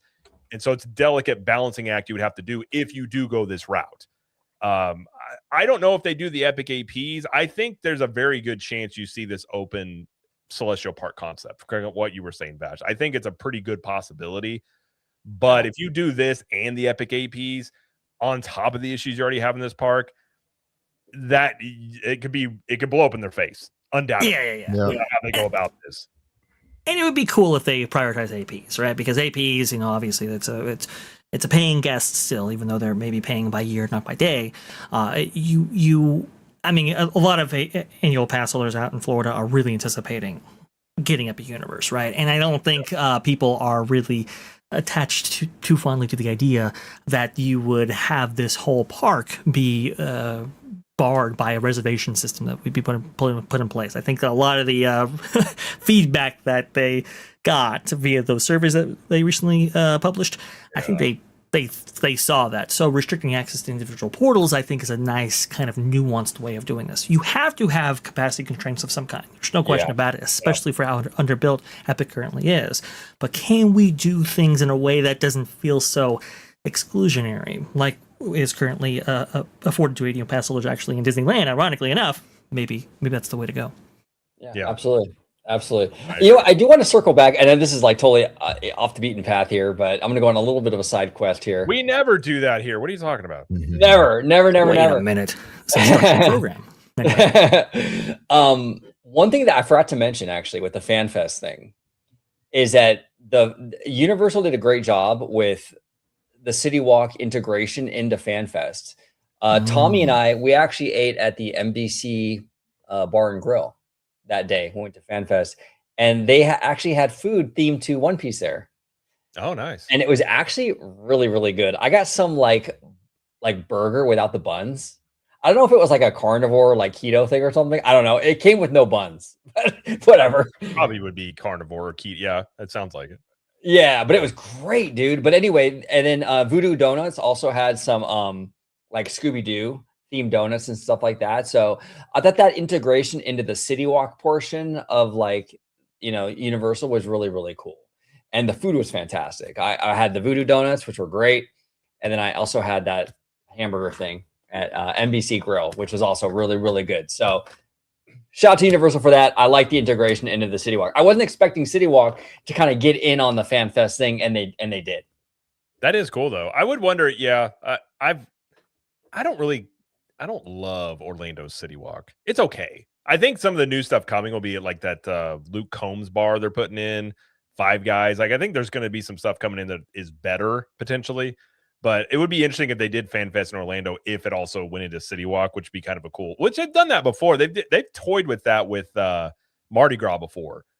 One of the years, I think it was 2 or 3 years ago, they had Mardi Gras stands in City Walk. They didn't do it again. I don't think it worked very well, but they have tried that before. They kind of bring some of these like events out of the park itself. But just to wrap up the whole facial recognition thing, and I think someone brought up in the chat. And my whole point on this is, I'm the same with you, Vash. Like, utilize technology. There's privacy stuff. Like, hopefully that stuff is secure and everything. But I do think it needs to be let known that like you can opt out of these things. And I think sometimes people feel forced into doing this. And I just think if you're in a situation where you don't know, like you're not comfortable, but you don't know you can opt out, you don't want to be difficult. If you're not comfortable with it, I think they need to be known that like you can opt out and not be it where it's like you got 12 lines and 10 of them are facial recognition and 2 are not. And you're basically saying like, well, if you go over there, you're going to be waiting a while. I think that is one thing I would just say is like, let it be known very clear to people, whether cast members or people telling people, hey, if you want to opt out, you can opt out. I just think there should be more like transparent about that, I guess I would say. Yeah, and I think Disneyland is employing what is called best practice as far as how they're handling this, especially with those California protections in place. I'll give California credit in this instance right here. They have been very, very forward-thinking in their consumer protection laws and so forth that provide for maybe opt-outs, and so you're not restricting services to just people who have to basically engage with these facial recognition systems and so forth. At least they're all alternatives. LA Times did bring up the fact that I think on the day that they looked at it, there was like dozens of open, facial recognition turnstiles, and there was like only 4 where you had cast members actually manually scanning. So could we see a balancing of that? Maybe, perhaps, but I think it's a really, really interesting discussion. Also, too, very, very quickly there, Jared, we might see the erasure of magic bands, at least at Disneyland. Maybe we see more of that, division-wide, but I think that's a very interesting thing, too. It is, Vash. And with the whole magic band thing, I'm actually kind of surprised it's even still like a big thing in Florida. Because with the phones and everything, you would think that like you just do everything on your phone. I haven't used a magic band probably 2 years. I just use my phone. My wife used her Apple Watch. Like our daughter has a magic band, but it's not like the tech is utilized, but the magic bands themselves are not utilized as much. I remember being at Disney whenever they were like kind of beta testing it, and you were like, "This is crazy!" Like the thing, but. I don't know, like I know they haven't been used as much at Disneyland, but I would not be shocked, which is kind of funny. I know you talk about this, Vash. I had a video talking about this where you had Thomas Mazaloom talking about phone usage, and they want to reduce that for guests. But at the same time, if you're reducing magic bands, that almost inherently means you're going to have to increase phone usage. Right. The tech. Interesting. I don't know how. I don't know if that's just lip service. I'm just saying that. I hope. I like the stuff I heard him talk about. Because I do think it has been an issue, especially at Disney World, I can speak to, where everything you do is you're tied to your phone all day long, drains your battery, and you're supposed to be there to escape on your phone all the time, and then you get a text message, you get an email, you're pulled right out of that. Right. And so I think it's an issue. But if you're going to get rid of that type of tech, I almost think you're going to increase the phone usage. Well, yeah, and where do you make those cuts? Because Lightning Lane is a revenue stream at this point. There's no way they're going to limit that. Yep. Well, mobile order is also a revenue stream. You're not going to limit that. Yeah. So where do we see the cuts? We saw it recently, OG. Do you know? Where are they? mobile checkout. Mobile checkout is Oh, only reserved to the biggest stores. I think World of Disney, I think at Disneyland, and maybe World of Disney over there at Walt Disney World's Disney Springs, but I had to verify that myself. But they were rolling that out, and I know a lot of the internally, a lot of the merchandise and food teams were like, we have this concept that is building called phone fatigue. And back in the day, it was Genie Plus. And they were like, look, if people engage with Genie Plus, then they're busy reserving, rides, right? Because they paid into that system. And they saw a diminishment actually with other services that they were providing. For example, mobile checkout and reservations for dining because of that, right? Because they were so clued into this now Lightning Lane purchase that they've made that they were not necessarily engaging with these other ways of engaging with Disney's products like dining and merch, which I thought was really, really fascinating. But Thomas Muslim, to your point there, Jared, he did give this presentation at DCA, right, to I guess a dozen or so media members. Got Drew's thoughts on that, which I thought was really, really interesting. Shout out to Disney Drew out there. But he was saying that, at least for Magic Band, for Walt Disney World, which he was saying, basically no other resort in the world operates like Walt Disney World, right? Because so many of these things are local usually, and this is such a place where people come down, and it's a vacation destination, right? You have 45,000 hotel rooms. Even amongst that populace, I think only 55% of users out there, or theme park guests, actually use Magic Band. That was the number he expressed there. Whereas at Disneyland, that was only down to like 7%. Right? Wow. So it's kind of like...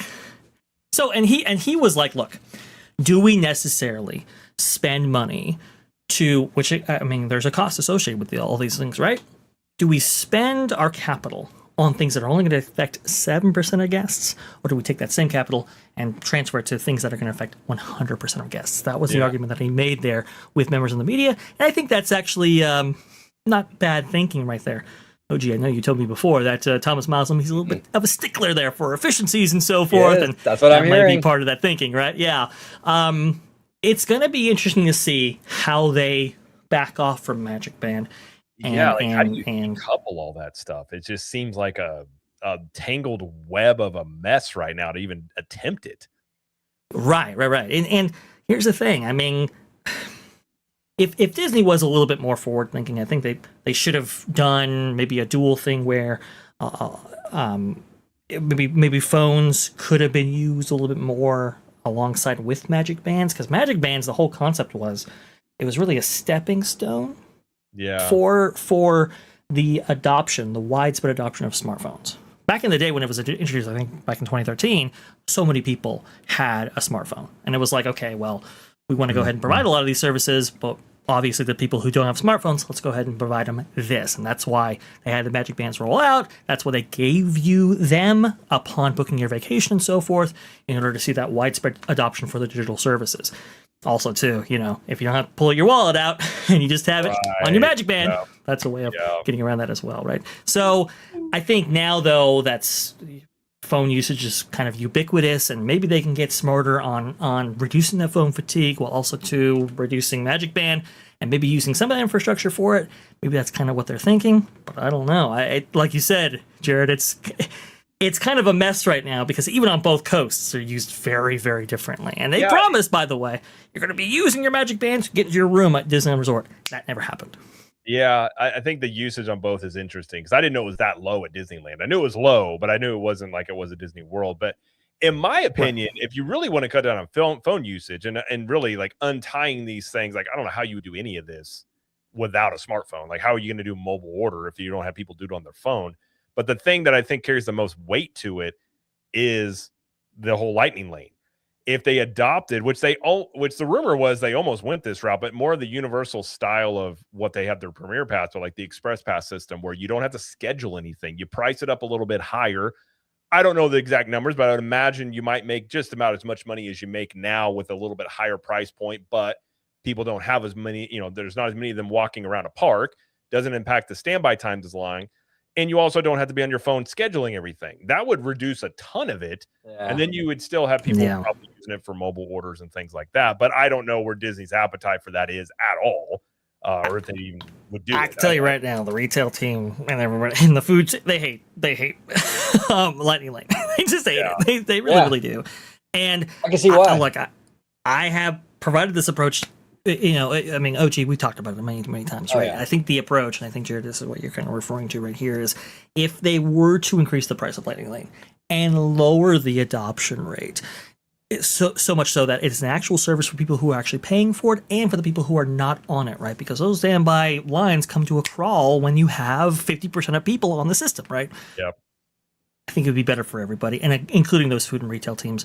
But but who knows? I mean, they were saying, like, look, a lot of people aren't making sit-down dining reservations, not because of price, because of time, because of how much time it took.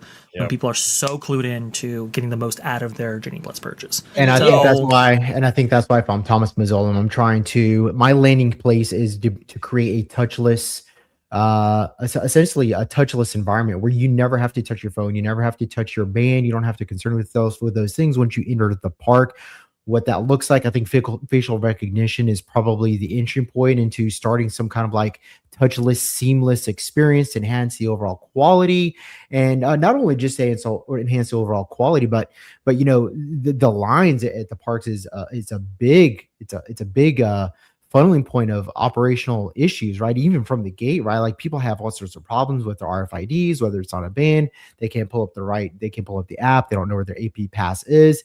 And it becomes really problematic. I mean, before the people even get into the parks, and then of course it gets, you know, compounded once they're in the parks because the same problem persists. It's just they had a cast member to help them right then and there when they're trying to get in, but they're still going to have these anyways. So touchless, seamless. I think that's where they're going ultimately, and they see, you know, facial recognition as the technology to do that. And again, you know, as far as like, you know, the morality of it or the ethics of this, you know, people are always willing to give a little bit of anonymity and freedom for expediency. That's what I've found just in my own observations. Convenience always. Yeah, people are probably become slaves for convenience, but I digress. That's a whole other people are going to give that up. And when the theme park experience is becoming more and more complex, convenience becomes more of a commodity with higher value. And so, yeah, I think this is going to be an easy exchange for people, especially if the quality is good. Like if you can walk around anywhere theoretically and never have to pull out your phone to make a reservation or to arrive at a Lightning Lane to say I'm here, man, I tell you what, I think that's going to be something that's going to really appeal to guests. And there's at least 50% of people that are already bought into that idea, and convincing the other 30 to 40%. It's really not going to take a whole lot because look where we are right now. All right. So I don't. Well, and also the guest satisfaction scores, if you were able to simplify that, I imagine would be much higher, because I think I can tell you right now, with our podcast been going on almost like 9 years now, the biggest complaint you have from people, and I feel for people that have never been, they want to go to Disney World, you might as well get a second job trying to learn everything you got to do. And so true. And people feel like they need a vacation from their vacation, which I would imagine you don't really want to go back because you're like, well, I'm not looking for extra work that I'm having to pay for. So if you can simplify that, which I think Universal has benefited from a more simplistic system, and pointed to, you know, you're talking about Vash about those feedback scores probably about the reservation system were not good because they don't want that. So if Disney is able to do that, I do think that would be welcome. And I tend to agree with you, Jose. I think that most people would gladly use their face if it meant an easier park going experience. Well, and isn't it interesting too, like this, like the pendulum effect, right? Mm-hmm. Where the pendulum goes one way with where like the technology arrives with the phones, the smartphones, and it's like the obsession and like everything's on the phone now. But then inevitably the pendulum always starts to swing back the other way, doesn't it? Yep. And now we're starting to see that counterculture where like, no, we don't want to be on the phone though all the time. And you're even seeing that with like other stuff, like where it's like the AI slop and all that, right? It's like that technology's there. And initially it's like, oh man, this is so cool, you know? But then it's like, then now the commodity is like, no, but like authenticity is what we're craving because we don't get a lot of that now, right? Yep. So it's like this weird kind of like back and forth with You know, everything kind of meets in the middle eventually, right? Well, and like we've talked about before, about how theme parks, I think, are growing in popularity because it's a lived experience, and everything else in your life Correct. is so fake a lot of times. And so, as much as phones have encroached into everyday life, the one place you don't want that to happen is when you're trying to escape. And so, if Right. that's encroaching more there, then it's like every time you check your phone, you might be a text message or a phone call away from pulling you out of that. And I can imagine Walt Disney himself would have been like, I do not want people on phones because he made you ride a monorail to get into Magic Kingdom. If you forget something in your car, that's a 40-minute trip back to your car because they wanted you to be in a different mindset. So That's a really good point. and I think that's one thing, if you can do that and decouple these things, maybe facial recognition is the way to go about that. And if that achieves it, I think most people would probably be pretty on board with it. That's a really good point, because when you walk into a park, they want you to be immersed in whatever their product is they're trying to sell you. And that level of disassociation that occurs between you and the brand, you and what they're trying to sell you, you and that immersion they're trying to achieve, occurs when you pull out your phone to make a dining reservation. If they have the capability of quantifying that with AI into actual capital, then that could potentially be hundreds of millions, if not billions of dollars. And if they're leaving that on the table, they're going to look at ways to bypass that. Yeah. And even from, like you said, a customer perspective, like, how do you sell this to the guests? Well, we're going to enhance the immersive experience, and we're going to make it a touchless, seamless environment. You never have to touch your phone unless you really wanted to. You could But leave in the your phone back, in the car. That could be your marketing campaign. Leave the phone in the car and come into the parks. but in the backside, what you're trying to do is you're trying to eliminate these touch points of disassociation, where now you're fully committed into that, into that experience, which actually translates into higher, capital per spending per person. So I think Thomas Moslem characterized it as friction points. Yeah, friction points. Yeah. Well, what's interesting is, like, I was at Epic part of the day when you couldn't have phones. I went to a team member preview. It was a great experience. It felt like a communal experience being in a theme park. Nobody had their phones out. You just would talk to people, and it was like, it was really cool. And then later that day, they were like, they dropped it. And they're like, oh, you can have your phones out. And the whole vibe of the park shifted. And I was like, man, if you could go back to where you just experience this stuff, it would just be. And I'm guilty of it too. We take pictures for social media and the YouTube channel. You get caught up in that, but it's just one of those things where I think people want less tech in certain areas, especially as tech continues to grow. And, I think a lot of time you look at the app too, it's like, I've often questioned how many Disney executives had planned a vacation with all the tools they've created, because if they had, they'd be like, this is not a good thing here, because it's like, you could just throw it in the app. Yeah, just put it in the app. But everything, just the app becomes a landing spot for all this stuff because it's easy. People have phones, but then all of a sudden you look up and you've got 20 different things you got to do to pull off a trip. And now how do you decouple that? And I think maybe they're starting to look at that and maybe think about ways to, not that you're going to zero it out, but make it a little bit less, like you were saying, less friction when you're in the park. I think a really good analogy is the way that they configure the apps for the guest experience is pretty analogous to like a self-checkout line. It's about 10-year-old technology. It's a 10-year-old idea. They're trying to come up with a HelloFresh where you preset your preferences and then it just gets delivered to your door. You don't even have to go to the grocery store. Yep. I think that's how I like to think of it. It's a lot more forward thinking. Whether guests are going to accept it or not, I think it really just depends on the convenience it offers. The more convenience it offers, the more people are going to be willing to go, okay, you can have my picture. Right. Yeah. No, convenience does. People love convenience, which is a big part of why, like, streaming has cut into the theatrical so much. It's that convenience factor. I mean, you think Amazon, I mean, huge. I mean, we have a bunch of malls out here in Southern California that have been shut down, torn down. There's one right by my house that just got torn down for like a Rams training facility. And then, it's gonna be a Rams training facility. And then there's another one in Orange County, Westminster Mall, that got shut down recently. It's like, I mean, Amazon has destroyed brick and mortar. The convenience factor is huge. Yeah. It's hard to get people off their couch. I mean, even myself, I'm not a huge sports fan anymore, but like buddy of mine last year was like, hey, you want to go to a Jaguars game? It was free. And I was like, I don't want to waste the entire Sunday. And I can just sit at home and watch on the couch. No, I don't want to go. And he's like, you don't want to go? I'm like, no, I'm not going to get home till like 7:00. and I don't like football that much. I'm just like, no, I'm good. Like, and it just, it's like it's harder to get people to do stuff now for a lot of those reasons. So No, it is. People don't go out. People don't do it. It's harder. Yeah, the culture has changed so much with that. Yeah. I agree. That was a good discussion. Well, that gets to the AI stuff. Apparently, Disney has a patent about AI can scan to see people are buckled in instead of doing those pull your tab thing. I did see that. It's good.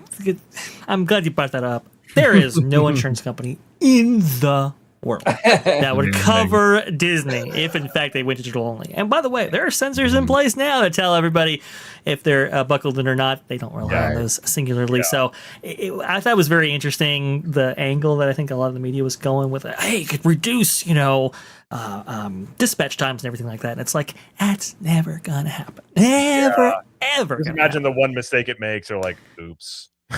There it is. No, exactly. But we do have a $5 here from O2RR. He says, sorry, Vash, for seeing this question again. I'm imagining you've been asked this before. But for our other panelists, what are your 3 favorite worlds at Epic or interested in? So I would do a Dark Universe for sure. Dragon, How to Train Your Dragon, and Celestial Park are my 3. I haven't been to the park yet, but those are the 3 that I'm interested in the most. Okay. Those are good choices. Yeah. What say you? My nostalgia is Super Nintendo World. I know it's not the greatest thing in the world. I love it I love Nintendo, especially playing it growing up. Isle of Burke is a sneaky great land. I was not expecting that before the park opened. I love that land. Probably I love Celestial Park, but I probably would say Dark Universe just because it's so unique. It needs to be bigger, but the vibe, like at night, when you walk through there and see all that, like we were literally there, it was storming and there was lightning behind the mansion. And I was just like I got some pictures. Like it was the most photo-esque thing I'd seen of like fitting a land I walked into. I would say those 3. I enjoy all the lands of the park, but I would say those would be my top 3. But what about you, Jose? So my top 3, I mean, there's only 4 lands. I mean, not counting Celestial Park. 5, Jose. Without not counting out Celestial Park, right? 5, 4. There's 4. I mean, OG included it. All right. I actually really like Celestial Park. I think it's a unique new land. It doesn't. It's not based on any IP. So from like an original perspective, it's probably my number 1. I think. Plus the 9-day experience is just totally different. Number 2, I'm going to give it to Super Mario World. It's like falling in a box of crayons, man. It's just so crazy in there. And then my 3rd. That's a great analogy, by the way. I love that. That's true. It's a box of crayons all thrown together too, and you're just trying to dig through it. And then my 3rd favorite land is Isle of Burke. I love Isle of Burke. It's so. I think the land that really just made my jaw drop was Isle of Burke when I walked in. I've never seen the movies either, but I mean, just from like just the approach to the aesthetic language of it was just like, wow. Dark more at night, definitely for sure. But I mean, as far as like originality, I mean, I feel like that's kind of been done. And then Battle at the Ministry of Magic. You're just walking into France, and I don't know. It's great. I mean, it's big, it's grandiose, it's realistic. Yeah. I can't say they're like, yeah, it's France. I'm like, whatever. Yeah. Yeah. I mean, the ride's cool, but yeah, I mean, it's very well done. The scale of it's crazy. But no, I agree with all that stuff. One thing I think is really interesting is the fireworks show they might do, because they're updating the fountain in Celestial Park and some other stuff. I think I've been hearing them talk about this for a while, that they've been working on this show for well over a year at this point. So I kind of have some big expectations for it. So they want it to be the premier firework experience in all of Orlando, which is, I mean, that's again, that's a big statement, big goal, but we'll see. Yeah, we will see. But well, we've been going here almost at 3 hours, and Jose and I, it's almost our bedtime here on the East Coast. The West Coast guys here, I got, it's a little early in the day for them, but it was honestly, this flew by. I thought we were maybe like at an hour, and I was like, oh, it's been almost 3 hours. But really good discussion. Glad you guys have you guys here. Thank you for in the chat. Before we go, just want everybody to let you know where you can find them. Thank you guys for being here. So Orange Grove 55, thank you as always for being here. And where can everybody find you? Yeah, you can find me right here on YouTube at Orange Grove 55, talking about very similar topics as what we discussed today. theme parks, studio. We get into the corporate stuff, quarterly earnings calls, all that good stuff right here on YouTube, Orange Grove 55. These guys are on my channel all the time. So check it out. Also on Instagram, Orange Grove 55, and on X, Orange Grove 55. Yes, sir. And he might be trying out for Han Solo. We'll see. Yes. If they you just make him say, I'll put a wig on, but I'm not touching the hair. You got to make it. Yeah. I'll just put it on over it. And then when I take it off, it'll still be the same. I'm like, why is Johnny Bravo here? And Mr. Theme Park Philosophy, thank you as always for being here. And where can everybody find you?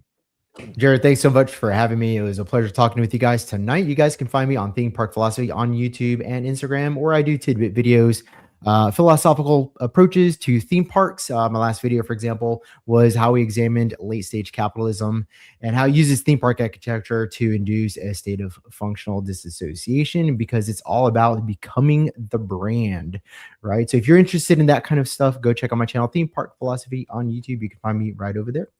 Absolutely.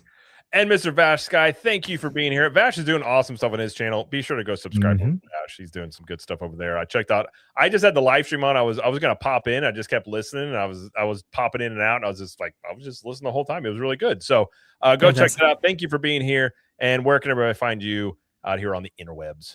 Vash Sky Parkcast is going to be the place you can find me on YouTube right there. You can also follow me on Vash Sky over there on X. But on Vash Sky Parkcast, tomorrow we're going to have a live stream actually at 7 p.m. Eastern, talking about maybe the potential end of live streaming at the Disney parks because of maybe some recent high-profile events that have taken place. There's some rumors out there.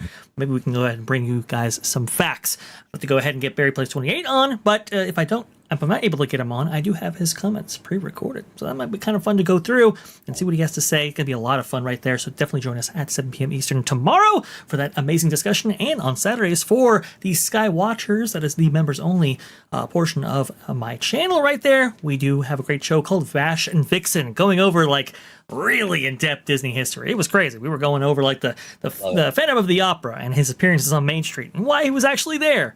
It was wild. And a whole lot more. So that's a whole lot of fun for the members. We do that show once a week at Saturdays, 3 p.m. Eastern. By the way, Just Dutchy with the 249 euros.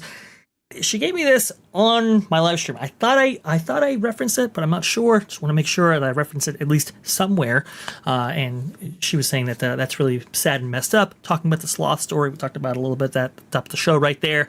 Yeah. I do agree with that. I wanted to go ahead and make sure that we cover every single super chat. I'll do it again also on Vash Sky Parkcast on the program tomorrow, but I just want to make sure that we cover everybody because we never leave a super chat behind.